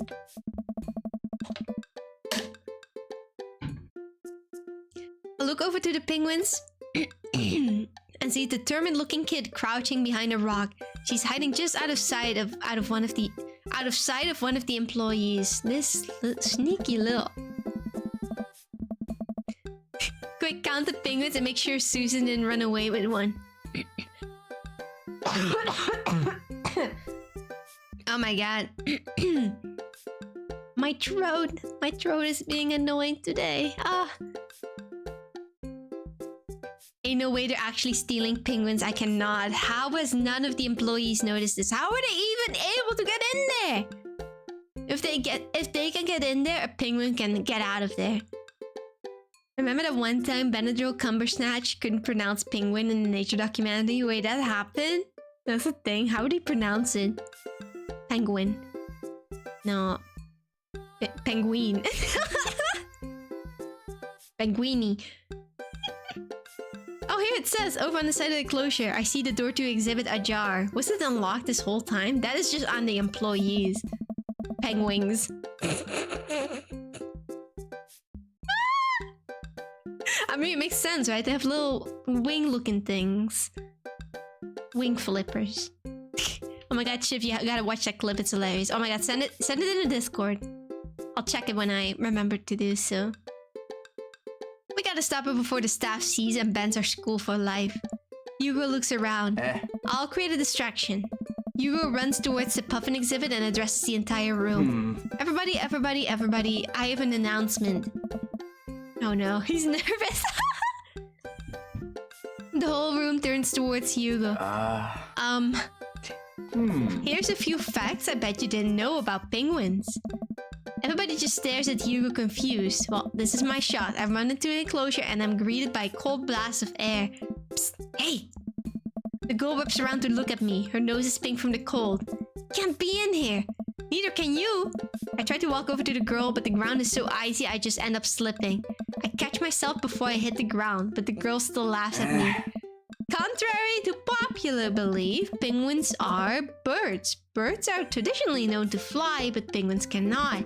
So I can understand some confusion when we're discussing the birdness of penguins. You're doing great, honey. You're doing great. The crowd is still somehow enraptured. Kid, what are you even doing? I'm letting the penguins go. They deserve freedom. Where are they even going to go? They're gonna live in my closet. Look, I just don't even have time to argue about this. We gotta get out of here. Not until I save a penguin. Little known fact is that penguins only live in cold climates. With some exceptions. So they don't all live in cold climates if you're splitting hairs here. Did I mention that they don't fly? The crowd is starting to lose interest. I'm running out of time. Do I just bribe her? Lay down the law. Try to relate to her. Bribe her. Maybe I should just bribe her. You probably won't like that though. I don't know. Oh, what do I pick? What do I pick? I don't know. I want Hugo to like me. You know, this whole scenario reminds me of that one movie. I don't know the name. I don't even know if it's a real movie or if I just imagined it. But a movie where a guy just keeps like a ton of penguins in his room. And his room just turns into like a little ice paradise. Like, was that a real actual movie? Or did I just imagine it? Like, was it just a fever dream? I'm gonna bribe her, I think. Well, let me save just in case. Velocipede leaves. Mods banner restaurant. Now. Bribe her.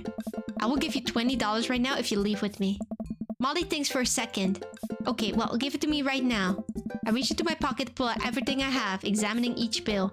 Okay, well, I have $12 and some change. Also, there's a bun here. Is that enough? Pay me the other 8 later, and we have a deal. We move to shake on our arrangement before I suddenly realize there's a wave of penguins on their way out of the enclosure. We're gonna have to block these birds. I fucked up. Oh my god, what is this? Get out of here. Is that her? Are you the one trying to let these penguins out? Get these penguins out of here. Oh! Penguin escaped. Oh, I'm messing up. A penguin escaped. A penguin escaped. Oh, this is difficult. Why is this so difficult? Get out of here, penguins. Leave. I'm trying to bounce it. Leave. Get out of here. No, get, come on. Get out of here. No. Oh, I fucked up. Oh, I'm fucking up. Oh, no. Penguins, stop. There's so many of them. Why is there so many of them? Get out. Team, here. Get the money. Don't let the penguins out. Oh, God. Oh, so many penguins escaped. Oh, I'm screwed. 7 penguins escaped. Oh, bribery works. Hell yeah. Ooh, glad that's over. Just in time too. Looks like Hugo's wrapping up his diversionary penguin speech. And that's why I think that penguins are one of the best animals in the world. A few people in the audience clap out of a sense of duty. Everyone starts dispersing. Hugo spots us from across the way and runs over. Molly, what were you doing in there? I was liberating animals, Mr. Vega. You realize that the penguins can only survive in Arctic temperatures, right? You would have had a dead penguin on your hands. Well, it was the thought that counts. No, Molly, it wasn't. Molly turns to me. You owe me $8. Sweet Manchego. What? Just, I'll pay you later.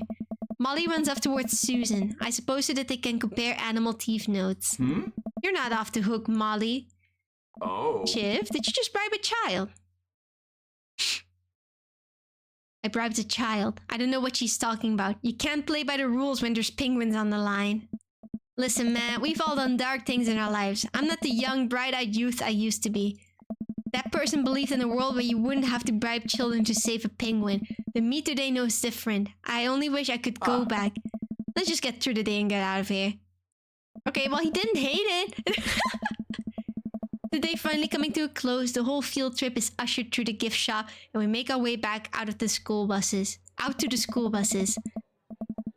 As we leave the aquarium and the kids load onto the buses, Hugo pulls me aside. Hey, Shiv, thank you so much for helping out today. You're a lifesaver. It was no problem. It was actually kind of fun. Let me take you out next time to make it up to you. You like cheese boards? I love cheese boards. I'm all about cheese boards. There's nothing on earth more satisfying than a good cheese board. Great. Well, I gotta go make sure the kids don't steal anything else. See you around. Hell yeah. I walk inside to find the house empty. I wonder where the panda's at. Before I know it, Amanda pops in through the front door. What you up to tonight? I like the little sound she makes when she slides in, like, heh. Just doing some homework. How's the aquarium? Date yourself. If only I could. It was an adventure. Some kid tried to steal a penguin. We've all been there. I had to run in and grab her before any of the employees saw. You got to go into the penguin enclosure? Did you steal a penguin for us? Amanda, no penguins were stolen thanks to the valiant efforts of myself and Mr. Vega. And my wallet. It was nice getting to spend some time with Hugo though. I'm surprised he helped complete a cover-up. He's usually kind of a what? Kind of a stick in the mud. He's actually pretty cool. I had a good time with him. Alright, too much adventure for me today. I'm gonna go rest my eyes. You mean take a nap? There's a difference. You'll learn when you become a father. They always say that. I'm gonna rest my eyes and then they fall asleep. Date complete!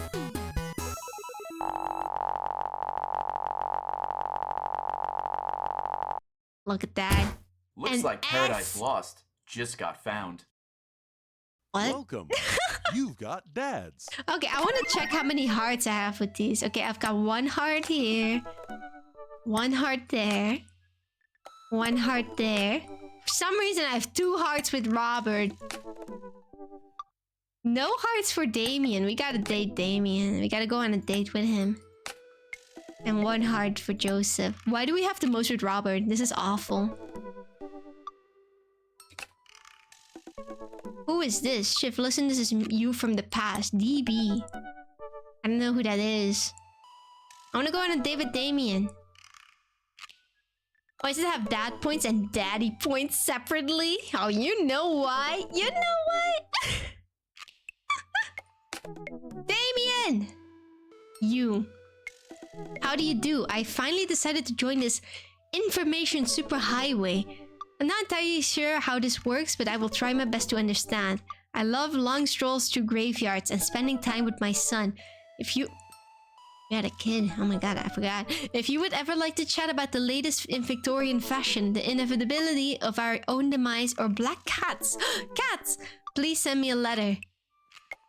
On a Friday night, you're most likely to listen to true crime podcasts while I taxidermy my newest specimens. You know, he's real for the true crime podcasts. I always listen to those. If you had one thing to take with you on the deserted island, what would it be? A coffin. What are your turn-ons? Pronouncing... bosom correctly? Bosom? I don't know. What you want to be when you grew up? A bat. What's your favorite movie genre? Foreign art house horror. What's your ideal date? It's night. We are in an industrial dark wave club in Berlin. The music drums to the beat of our hearts. That's kind of intense. I think that'd be too intense for me. What do you never leave home without? An upside down cross. And I spend a lot of time thinking about mortality salience. What does that even mean? Let's message this guy. We had a little interaction with him at the beginning of the stream, but not an actual date, so Damien seems really interesting. A little odd, but interesting. I think I should hang out with him to get to know him a little bit better. I navigate to Damien's dadbook page and type out a message. Hey dude, you seem cool. We should hang out sometime. I'm not sure we want to date someone like this. What's wrong with Vampire Guy? I sit there for a minute before I see that Damien's typing. This is like a knockoff Asterion. Then he keeps typing and typing. Man, is this guy writing a novel? He's probably gonna type one sentence, like... He's just like me for real. Just deleting it and rewriting it. I'll leave the computer to make some coffee. And he's still typing. I sip my coffee and the computer finally dings. Oh my god. Shiv, I must confess my excitement to be receiving your kind letter, for as you see, I do find myself available to enjoy your company. I must ask for your forgiveness, however, as I believe our first meeting did not pay me in the gentlemanly manner as I would have liked. This was Asterion before he turned into an actual vampire. He was just obsessed with vampires. Yeah. Yeah, like who actually goes to nightclubs in Berlin? I mean, I'm sure people do, but that just seems like a sensory hell for me, if I'm honest. I've tried going to clubs before, like once, twice. I've tried going to clubs twice. Both of them very awkward. And just me like sitting in a corner, sipping my Coke, like that. It's not for me. Absolutely not. Shivrer! Hello! What's up? Hi, I haven't been on in a while. How you doing? Thank you so much for the tier 1 resub. I've been in a while? Really? Well, thank you so much for the 15 months. Holy shit. How long? 1 year? 3 months. And 9 month streak! Let's go! That's crazy. Thank you so much. I really appreciate it. Welcome back. I stare at the screen and reread the letter several more times. Well, talking. Hey Amanda! Can you help me with something? Ugh. Dad, for the last time, I'm not popping your back pimples. Dang! No. Can you... interpret this for me? I turn the computer to Amanda and she squints at Damien's message. I just don't understand net speak. Like, is this how you kids communicate with each other now? Oh, totally. This is the hot new thing, Dad. See, kids got over saying lol and lamau or whatever and decided what they needed to do was bring it back to the 1800s. We don't say lol lamau anymore. What?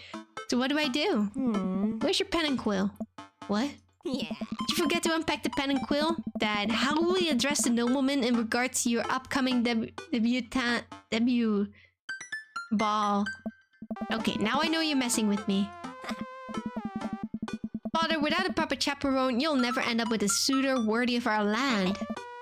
Or our dowry. Alright, man, stop messing with me. I get it. Okay, stop. I'm upset. Working on math and just passed by, so hope you have good luck getting a definitely real BF or GF. Oh, this one is just daddies. No mommies, just dreamy daddies. Like, this is my child. My daughter. My sweet darling daughter. She is my wingman some of the time. Well, surely we'll be able to find the dream daddy for us. You know, we haven't made up our mind yet. Or, so you read Pride and Prejudice for school one time and now you're reciting things you know about it back to me, aren't you? Like the first 5 pages, then I read a review of the movie. Still gotta be though. Oh man, I did that all the time. Great, so what do I say to Damien? I got this. Amanda reaches over me and types on the keyboard. Sure thing, dude. Regards. Yeah. Shiv. Amanda hits send and smiles at me. Amanda, that feels too simplistic. Well, I suppose that's that. Simple. Make sure to walk to Damien's house. Well, I guess you can't really call it a house. It's more of a manor, estate. The Gothic architecture looms above the other homes in the cul-de-sac. I walk past a couple of gargoyles guarding the front door and look around for a doorbell. Doesn't seem to be one. I like how we get the intro to the house, like, on our second time going there. Yeah, okay, we knock the door, it slowly creaks open. It's a little creepy. Thirsty. But I enter the home and take a few steps into the foyer, noting the oil portraits of who I assume are dead relatives hanging on the wall. Oh my god, that's terrifying. The dog. Yo, the food! As I'm admiring them, the front door slams shut behind me. Hello? Silence. An oil lamp in the corner flickers dimly, casting ominous shadows against the wall. Why do I feel like all the people in these paintings are staring straight at me? Why is it so cold in here? Where's Damien? Shiv, pleasure to have you in my home. I look up and see Damien standing at the top of a majestic staircase with a walking candle holder. That's amazing. What's with the door slamming shut? Oh, sorry, there was a draft. And the door creaking open when I knocked? Accidentally left the door unlocked. You know, makes sense. And the creepy oil paintings? I like oil paintings. Oh, look at his face! Like, I like oil paintings. Right. Right. Good conversation, Damien. Please, let me show you around. I love his getup so much. Okay. Damien leads me around his house, showcasing his parlor, sitting room, auxiliary sitting room, and the parlor again for some reason. This is one of the older homes on the block. Yes, but nowhere near as old as the architecture might suggest. Through extensive renovations, I have been able to craft a residence that is both historically accurate to the Victorian period and equipped with the amenities of any modern dwelling. We walk past the door covered in bumper stickers, caution tape, and a black parade poster. Did they listen to My Chemical Romance in the Victorian era? Oh, that's just his teenage son, I think. That's my son's room. You know how the rebellious teenage years are. Onward, onward, there's much more to see. We reach a door at the end of the hall that Damien opens with a flourish. Oh, we've known this already. We've seen this already. This is the library. Sunlight streams in from floor to ceiling arch windows. The walls are lined with packed bookshelves and even more books are scattered over the period-appropriate furniture. Damien is clearly really proud of this room.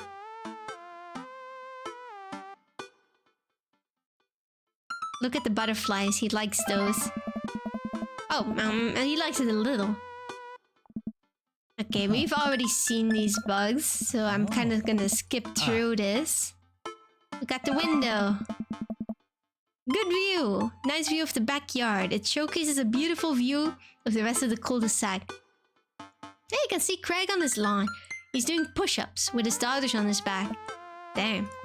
He sees me and waves happily, doing push-ups with one hand now. Damn! Did you know that Victorians spend at least 20 hours a week gazing longingly out of full-length windows? Wait, really? No, but Victorians did appreciate telling a good joke. Alright, buddy. He's messing with me. I know furries are rich as fuck, but this gotta be on the other end of the spectrum, like vampires and werewolves. What's even his job? I have no idea. Oh my god. He'd totally have like a boring job working for the government or something. You guys know those videos where they interview cosplayers at cons and they're like, what is your actual job? And it's always, they always work for the government or something, like a basic ass office job. It's so funny. He probably does the same, you know? Like he hates the fact that he has to wear into normal office clothing, like more normal wear, and has to take off his cape. It probably makes him upset. Doesn't he own like a Hot Topic or something? I forget. Does it? Does he? No, I think he went to Hot Topic. I don't think he owned it. Looking at Excel sheets all day. He's gotta pay for his hobby somehow. Pick up a book. You know, Shiv, in the Victorian era, there was some controversy surrounding reading. Many people thought the more tawdry novels would encourage youth into a life of crime and would cause too much of a distraction from work and school. I pull out a book at random and examine the worn cover. Opening it, I turn to a random page and read aloud. Naruto struggled against the chains that Sasuke had bound him with. Shirtless and out of breath, he looked up at Sasuke. Sasuke smirked, unbuttoning his ninja pants. Oh my! Okay, I think that's enough. Damien snaps the book shut and puts it back on the shelf. This guy's a fucking weeb. That's a rare book from my private collection. Bro! Brother! Yeah! No! You can't. No.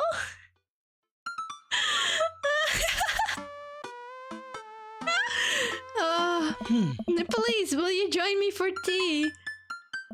He reads Naruto smut fanfic. I love that. I gotta clip that. This isn't a book, this is a printed out fanfiction, and this rich bitch got a custom covers. I definitely see him doing that, you know. It didn't fit in with his aesthetic, so he just had to get it custom printed or whatever. It's custom made. I follow Damien to his sitting room, where finger foods have already been set out upon a beautiful tiered silver tray. I take a seat on one of the high back chairs as Damien pours and serves me some tea. I can't believe we're having high tea. I never thought I'd get to do this. Oh. I'm gonna do a high tea. Damien smiles to himself. What? Oh. It's a common misconception that high tea refers to the wealth or class of the people enjoying it. When in fact, the high refers to both the later time of day that the working class had to enjoy tea and the height of the tables on which they're served. Hold on, wait, is this true? My god. In addition to his pronounced goth character, he works in IT. Checks out. He looks like a guy that works in IT. See, I told you he's got a boring job, like it's just an office job. Oh. My dear friend, we're currently enjoying afternoon tea. That's, informative. Damien takes a seat next to me and serves me a tiny sandwich. God damn, IT earns this much? I went into the wrong profession. I heard that it could earn pretty well, right? I'm not sure though. Your home is really impressive. Are there a lot of gods in Maple Bay? I like your cape. Oh. It's a cloak, actually, but thank you. Victorian fashion is very important to me. You pull it off quite well. You know, guys, if you've never worn a cape, you're honestly missing out. Like, when I went to, Alphia, I wore a cape. My god, it made me want to wear capes, like, non-stop. I don't know why, but they're so nice. Like how flowy they are, and it looks sick in pictures, and you can just... It's like a little blanket that you carry around with you everywhere. It's great. We should normalize wearing capes, honestly. Or cloaks, yeah. Screw capes, we need to bring cloaks back. They're like capes but cooler. Cloaks are just longer capes, right? Pretty sure I just had a... Man, what's the actual difference? Cape sounds more like a thing that a superhero would wear, and cloak sounds more like medieval fantasy, you know? Sounds cooler. The one I had, I guess it was a cloak, because it also had like a little... I think it had a hood, too. Oh my god. I didn't wear the hood a single time. I just completely forgot about it. Oh my god, what a missed opportunity for the pictures. IT can earn really well if you know what you're doing, and pretty decent if you barely know what you're doing. You just gotta think, right? Like, you probably know more than the average person about, you know, PCs and all that stuff. You'd be surprised how little most people really understand about it. You'd be really surprised. You pull it off quite well. Oh, thank you. Oh. Regardless of my historical leanings, it's very important to me to present myself well. It's taken a long time to come up with a style that's both true to form and representative of myself, but I'm very happy with how I dress. I do get some strange looks, yes, but it's something that brings me a great deal of joy, so I don't mind. You know what? We love a confident king. To be able to wake up in the morning, pick from my closet a variety of cloaks, waistcoats, top hats, and even binders that are period appropriate feel amazing. You wear top hats? Wear one now. You don't? Is he transgender? Because he mentioned wearing binders. Is that a thing? What got you so interested in goth stuff? Oh. Well, when I was a young boy, my father... Did he take you into the city? Sorry? Did you guys see a marching band? I'm afraid I don't understand. I don't get it either. You're serious? Of course. But it's, you know, the song. Amanda made me listen to it. Man, I gotta stop talking. Seriously? I'd love to see a marching band. He looks so excited. Nevertheless, I've always had a love for art, history, and fashion. What started off as a small hobby or collecting taxidermied animals grew into sort of an obsession. I'm thirsty.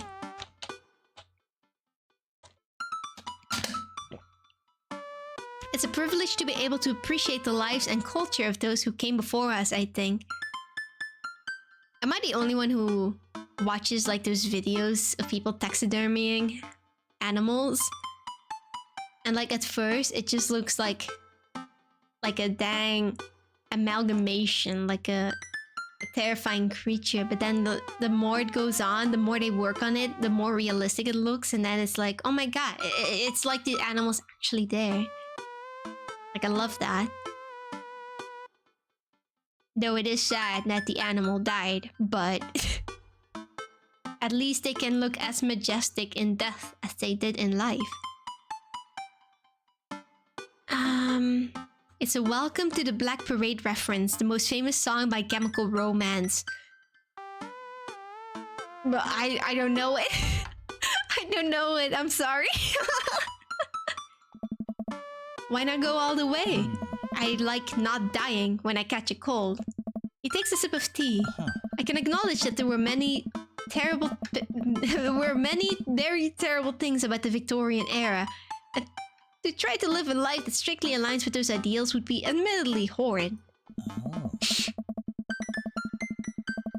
You'll know it when you hear it? Probably. I'm not good at remembering song titles or the people that sung it. Like, I gotta hear it, and then you know, you're right, I'll probably recognize it. But I think it takes a critical mind to truly appreciate something to the fullest, to be cognizant of its flaws and love it all the same. Tell me, Shiv, do you have any hobbies? Oh man, I do, but I don't know if I care about anything the way you care about this stuff. Well, I'd love to hear your interests. Hearing someone talk about the things they're passionate about is intriguing, and quite honestly rather attractive. Attractive? Please do tell me about your hobbies. Quick, sounds sophisticated. I like watching soap making videos on the internet. Love me some word jumbles. I learned how to juggle once.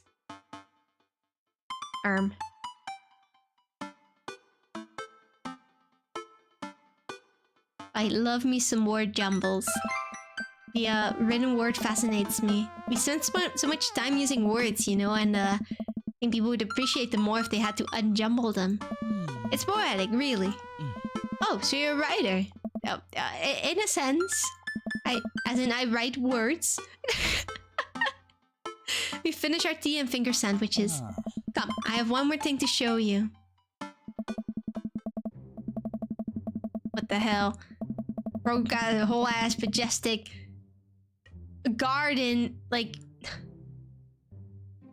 Oh my god, it's like a castle garden. He's got like a castle garden. What the hell? Oh my god.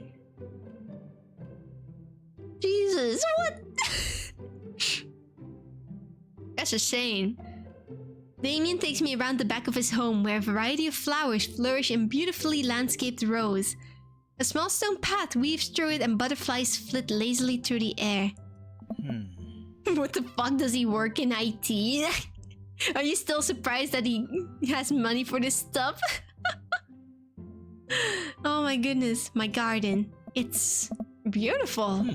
Thank you. Brother, he's so humble. Victorians took flowers and floral arrangements very seriously. You see, it was considered uncouth to discuss personal and romantic relationships in public, so lovers and friends alike would use bouquets to send secret messages to each other. Each flower and plant is symbolic of different feelings. Even more interesting is that one flower could mean different things depending on the other plants. On the other plants it was paired with. One had to be extremely careful, as even the style in which the ribbon was tied around the bouquet would affect the message. I wonder if he's wearing contact lenses to get those bright eyes. Damien leans down and plucks a gorgeous bright orange flower off a vine. Lilium bulbiferum, the orange lily. What do you think this one means? My loins are ablaze. Thou art the tightest. 3 cheers for sweet revenge. Maybe that one. Oh, he liked that. The orange lily is actually symbolic of pure hatred. Well, that's precisely why floral arrangement is so challenging. What's your favorite type of flower? Snapdragons, honeysuckle, sunflowers. To be fair, I don't know what those first two look like. Snapdragons. Okay, those look just normal. It looks very soft. Alright, next. Honeysuckle. Those look kind of creepy. I don't know. I don't like them. And I know what sunflowers look like. Snapdragons? Because they're cute. And you can do that thing where you squeeze them so it looks like they're talking. What a lovely choice. I'll have to remember that when I put together a bouquet for you. He would put together a bouquet for me? Nobody's ever given me a bouquet before. I follow Damien down the footpath and admire more of his beautiful flowers. Suddenly a phone rings. Oh, Shiv, will you excuse me? I must take this. That's immersion breaking. He pulls out a cell phone from his pocket. I'm a little surprised it's not a rotary phone. Go for it. Damien smiles and walks back to the house. I take a deep breath and enjoy the heavily perfumed air. What a lovely yard. I think me sitting there with my hay fever, I would literally die on the spot. Like, the second, like, a little just a little peck of pollen enters my nose, I... dead. Gone.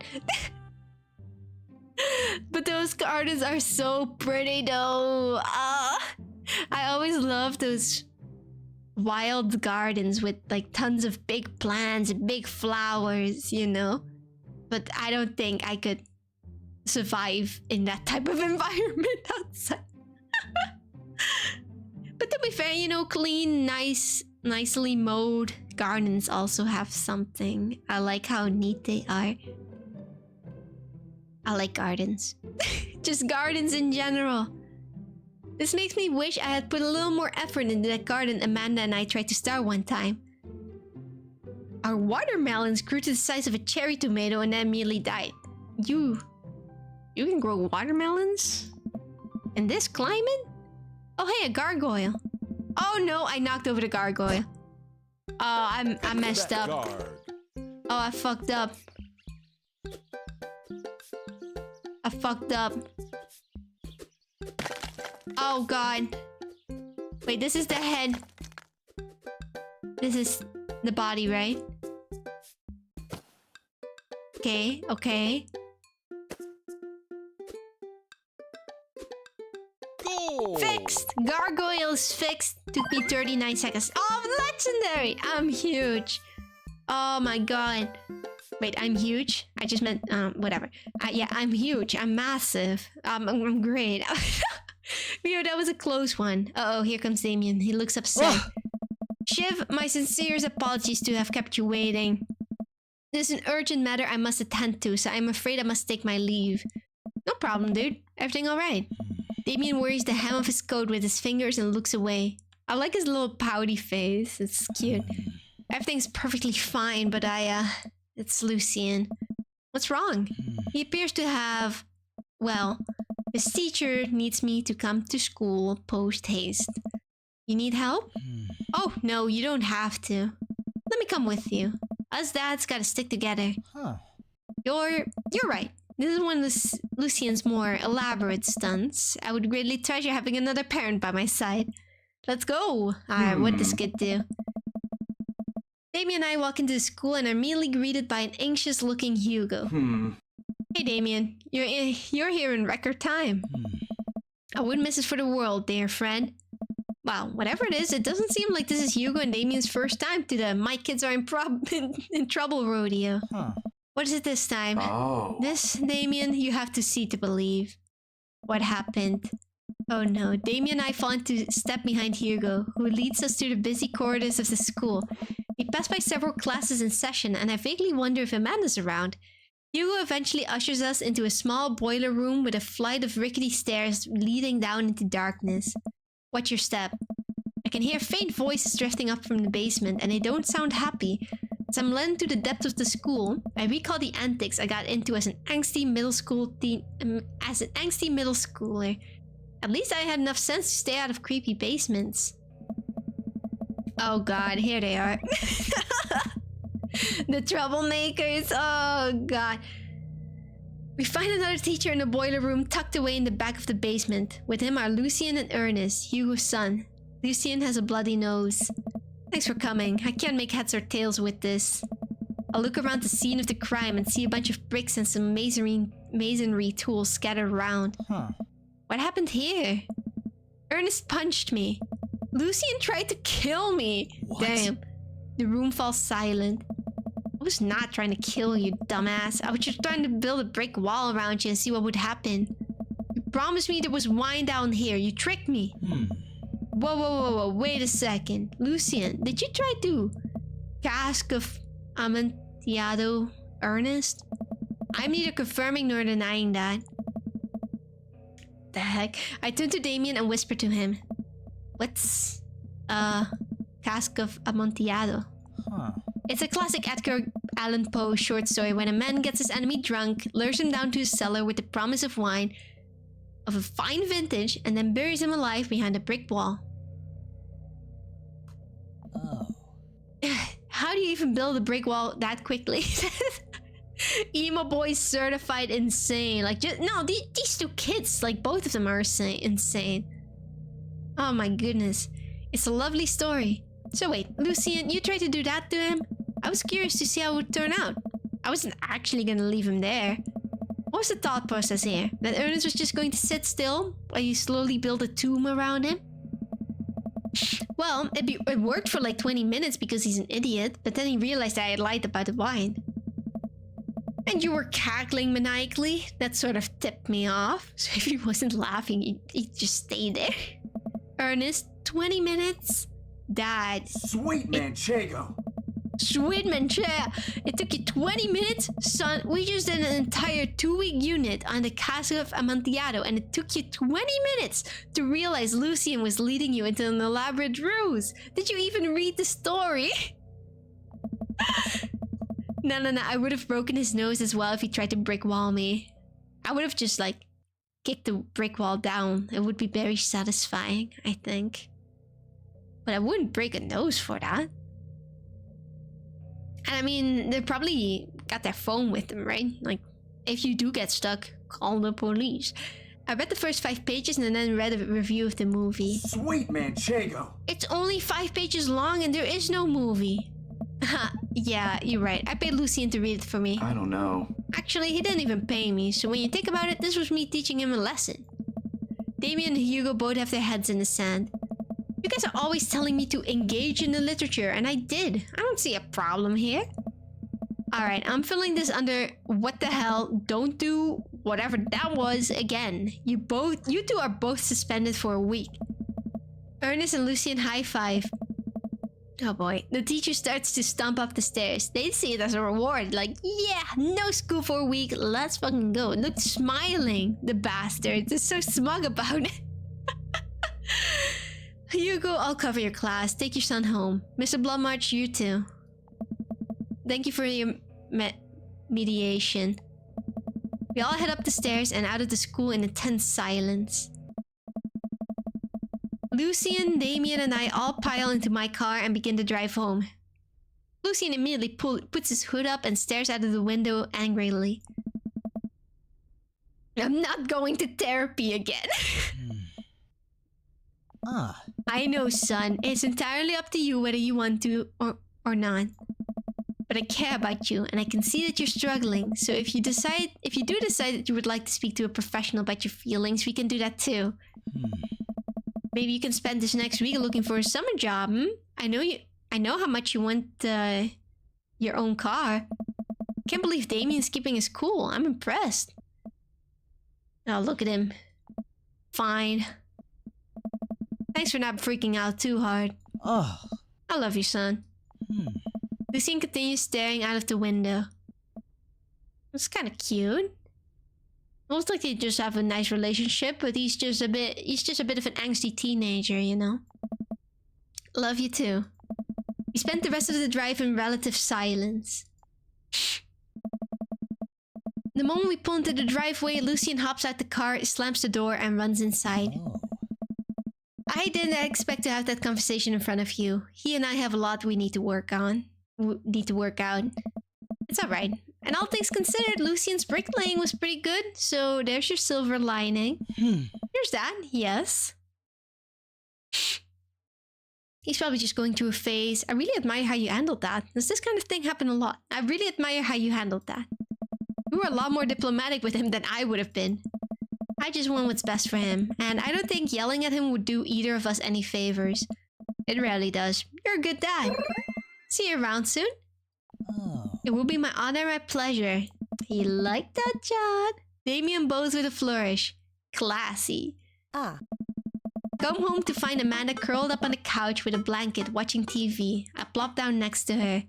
Yo. What you watching? Tiny House Hunting Brothers Extreme Edition. Ugh, I hate this show. The couple on scene bickers back and forth while standing in an extremely small house made of recycled bottles. Tiny House Hunting Brothers watch them with bemused expressions, both of their heads touching the low ceiling. I told you I wanted a two bed, two bath, shabby chic cottage. This sentence doesn't even... I can't read! Ah! This house doesn't even have a bathroom. But honey, the outhouse is only 20 yards away. It's not that bad. I am not pooping outside, Greg. Why didn't they just get a regular sized house? I don't know. How'd afternoon tea go? It got strange. We had to go to the school to pick up Lucien since he tried to... He lured Ernest down to the cellar with the promise of a fine vintage and then tried to break him into the wall, right? How'd you know that? Has everyone read the story except for me? Lucien live streamed the entire thing. He did! This entire day is beyond me. But otherwise, it was a fun day. The Damien guy's a character, but he's really good company. And a surprisingly diplomatic dad. I dig his style. You know what? Me too. That went pretty well. S plus, or just S. You know, we got some good points, right? We got some good. Wow. My stars, this... Never in a million moons have I had a date such as exquisite as this one. It feels so weird to actually hear them speak. It doesn't feel right. I'm only Welcome. used to hearing You've got little dads. grunts and stuff. And oh my god, I'm getting so many messages. I can't respond to all of them. He even sounds Juni. Oh nah, he sounds like a fucking anime character or something. What are your feelings about playing Pokemon? Let me check this message. This is you from the past. Whoa, how'd this happen? If this is gonna lead me to like a whole separate story thing, I want to do it, but I'm curious. I figure you're trying to reply to this because I know myself, but this is an automated message from you earlier this morning when it was socially unacceptable to go out and buy ice cream. I forgot I did that. I forgot how I did that as well. The future is amazing. Listen, life is short and ice cream should always be acceptable, but unfortunately this isn't the society we live in. And it's less the society we live in and more me projecting my own anxiety about being judged onto others, but you know what I mean. By the time you're reading this, it is a certain time of day in which nobody will bat an eye at you for going out and buying ice cream. You know what to do. Be good, me. Do want to buy that ice cream. Buy that ice cream! How long can this take? Let me save just in case. You know what? I've earned a treat. On the way home, I decide to stop off and grab some ice cream, which I fully plan to eat directly from the tub. Spent a lot of time trying to figure out which type of ice cream I'd like to eat directly from the tub. I like how we get this now after we talked about ice cream earlier. Rocky Road, pistachio. Oh, Amanda's gonna want some too. Better get 2 tubs. She loves cookie dough ice cream, right? I have never eaten ice cream from a tub. I gotta do that sometime. I bet it would feel pretty liberating. Hey, mister. Oh, it's you? I turn around to see Ernest leaning up against the wall of the convenience store. Ernest? You're cool, right? Yeah, I think I'm cool. I'm cool, but I don't see what that has to do with anything. Well, if you're cool, you'll help me out, right? Uh-oh. Help you out? There's no fire involved this day. Just clouds. So, if I give you 20, will you buy me e-liquid? Ernest, what's e-liquid? It's like a Gatorade, you know, electrolyte liquid. I get myself, but I'm banned from here for trying to run a grift on the cashier. Classic fiddle game, you know the deal. Oh, if you're talking about balanced electrolytes, then I got you, little buddy. And I didn't know you played the fiddle. Just ask the clerk for blue razapple vortex. He'll know what it is. I feel like I'm being tricked. I pick up a tub of pistachio ice cream for myself and a tub of cookie dough for Amanda. I search around for some blue Crazy Void Stare, but I can't seem to find any. I turn to the cashier. Say, where's your finest e-liquid? Behind the counter. You got an ID? First of all, my daughter's older than you. Second of all, I'm flattered. I switched shampoo recently. Is that taking some years off? Look, you need to be 21 to buy vape juice. Your hair doesn't look a day over 20. Oh, thank you. Wait a minute. Are you just trying to butter me up to get me to buy more ice cream? Because it's working. I glance outside and spot Ernest staring at me. Double, wait a minute. So you're telling me that e-liquid is not a sports drink? It's for vaping. Ernest is watching us intently through the window. I better go give the kid a piece of my mind. More the fact like that he was lying to me. Like, I'd probably just buy it for him if he was honest. Because I'm thinking like, rather he get it from like, just a normal adult like me, instead of some shady guy that's gonna scam him and, I don't know, offer him other drugs besides the vape. I don't know, you know, I'm a responsible adult. I'll buy his e-liquid. But he lied to me. He lied to me. I can't. Nah, he should have been truthful. I see. Okay, look, I'm gonna pretend that you didn't try to trick me into buying you the old Baphomet cough syrup and then go inside here to purchase my ice cream. I won't tell you that if you promise to scram. And stop vaping, you'll get popcorn lung. That too. Vaping bad. What if I give you $25? Go home, Ernest. As I'm walking back inside, Ernest calls after me. You can get popcorn lung from microwave popcorn, you know? I no longer trust this child, but the mere notion strikes fear into my heart. I go back inside to complete my purchase with the good cashier. Thank you, kind sir, for your time and generous hair compliments. You got it, bub. I glance out the window while to see Ernest still outside. It looks like he's talking to some other poor sap. Guess I should go outside and save this other guy some grief. Wait a second, that's definitely a cop. Oh boy, okay, great. I mean, you know, he deserves that. I grab my tubs of ice cream and bolt outside. Ernest is already face down on the hood of a squad car. Oh, Ernest. Ernest, did you seriously just try to get a cop to buy you e-liquid? You know this kid? I'm friends with his dad. Yeah, we live in the same cul-de-sac. I know his dad. Listen, he's a good kid and, I'm this boy's father. No, you're not. You're not this boy's dad. I turn around and see Robert walking up the street and towards the convenience store. Ernest, what are you doing? I want a lawyer.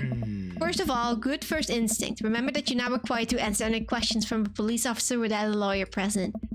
You're this boy's father? Yes, sir. Ernest likes to lash out at me at a time like this. Wait, Ernest likes to lash out at me like this ever since the accident. Oh, I don't like talking about it. I like how he's defending the child, but That's fine. Robert gets a wistful twinkle in his eye. It all started 7 summers ago. My hair was long then. New metal was still in style. Ernest and I were down in the Florida swampland, scavenging for... Sir, I can leave you to take it from here. Sounds good. Thanks, officer. Ernest, come along now. You'll be cleaning grout from the rain gutter for a week thanks to this transgression. The police officer gets in the car and drives off. I'm stunned by how cool Robert was just there. How old is this kid, actually? I thought he was my daughter's age, but I'm not sure anymore. He looks younger. Shadowbringer, hello. Hi-yo. Hi-yo. How you doing? Thanks, I want to say. Richard? Ouch. Don't mention it, Hemingway. Got in trouble plenty of times in my life, just trying to do my good deed for the day. You have a daughter? I mean, in-game, you know? Will you buy me e-liquid if I give you 20? Child, I will end you. Hey, Shiv. Will you walk Ernest home with me? Sure. Ernest runs ahead, presumably so he won't be seen with us, which is a thing I think kids do. He reminds me a lot of myself when I was his age. Well, maybe I wasn't as dumb. Seems like he tortures his dad. Seems like he tortures just about everybody. He even stole your wallet. What? No, he did. I bet my pocket, my other pockets, he stole my wallet. Why are you doing this to yourself? What? Oh. Robert points at my tubs of ice cream. One of them's for Amanda. Hey. I have no qualms with the quantity of ice cream you've purchased. It's a perfectly respectable amount of ice cream. It's the quality I'm talking about. Oh. You work hard, Shiv. You're a good dad. Don't you think you deserve top shelf ice cream? But these were on sale. Oh. If you're gonna treat yourself, go big or go home. Real vanilla bean, real pistachio. You deserve it. Is Robert actually a nice guy? Oh. We arrived at the cul-de-sac and Ernest runs into his home. That boy is the reason why we don't have prices in cereal anymore. Oh. Catch you around, Shiv. Robert tosses me my wallet. I catch it with a surprised look on my face. I stole it back. Ah, nice. Keep it in your front pocket or use a chain like back in your ska days. Smell you later. See ya, Robert.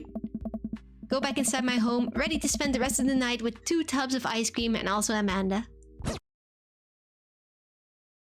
Man, you know, this guy's warming up to me. He may not be that bad. He may not be that bad.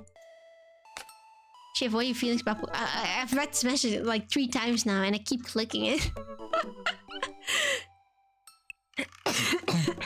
I have a Robert in my workplace. Pretty cool guy and does metal after work. I think Robert just scared me at the beginning because... he's just got this scary look in his eyes. He just... and he was so deadpan about everything. I don't know what he's thinking. But just now he seemed pretty nice, you know? He seems pretty nice. Alright, that's enough for today. I'm too lazy to continue. Blech. Be gone, game. I've had a busy day today, so... I'm EP. I'm tired. We already streamed for over 3 hours anyway. That's a good amount. That's a good amount.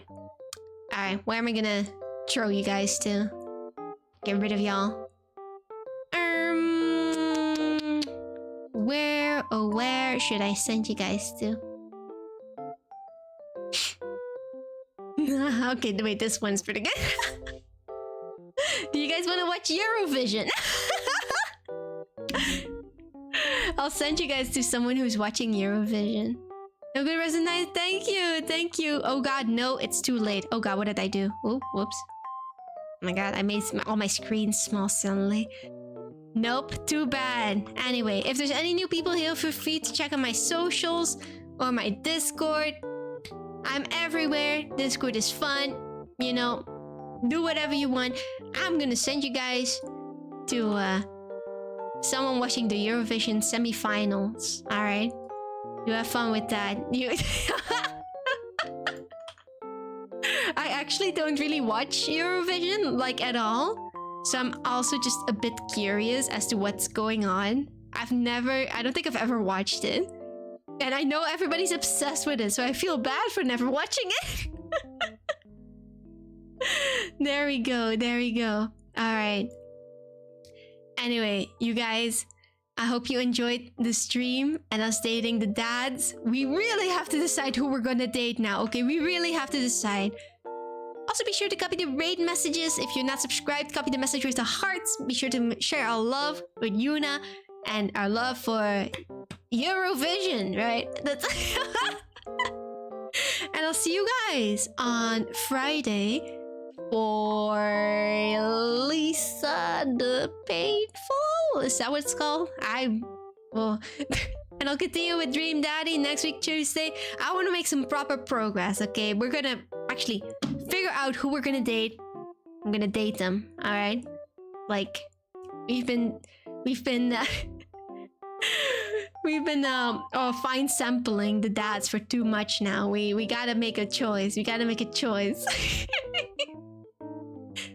The last Eurovision the thing I cared about was the one with Lordy won. I only cared about the one time that the Netherlands won. That's about it.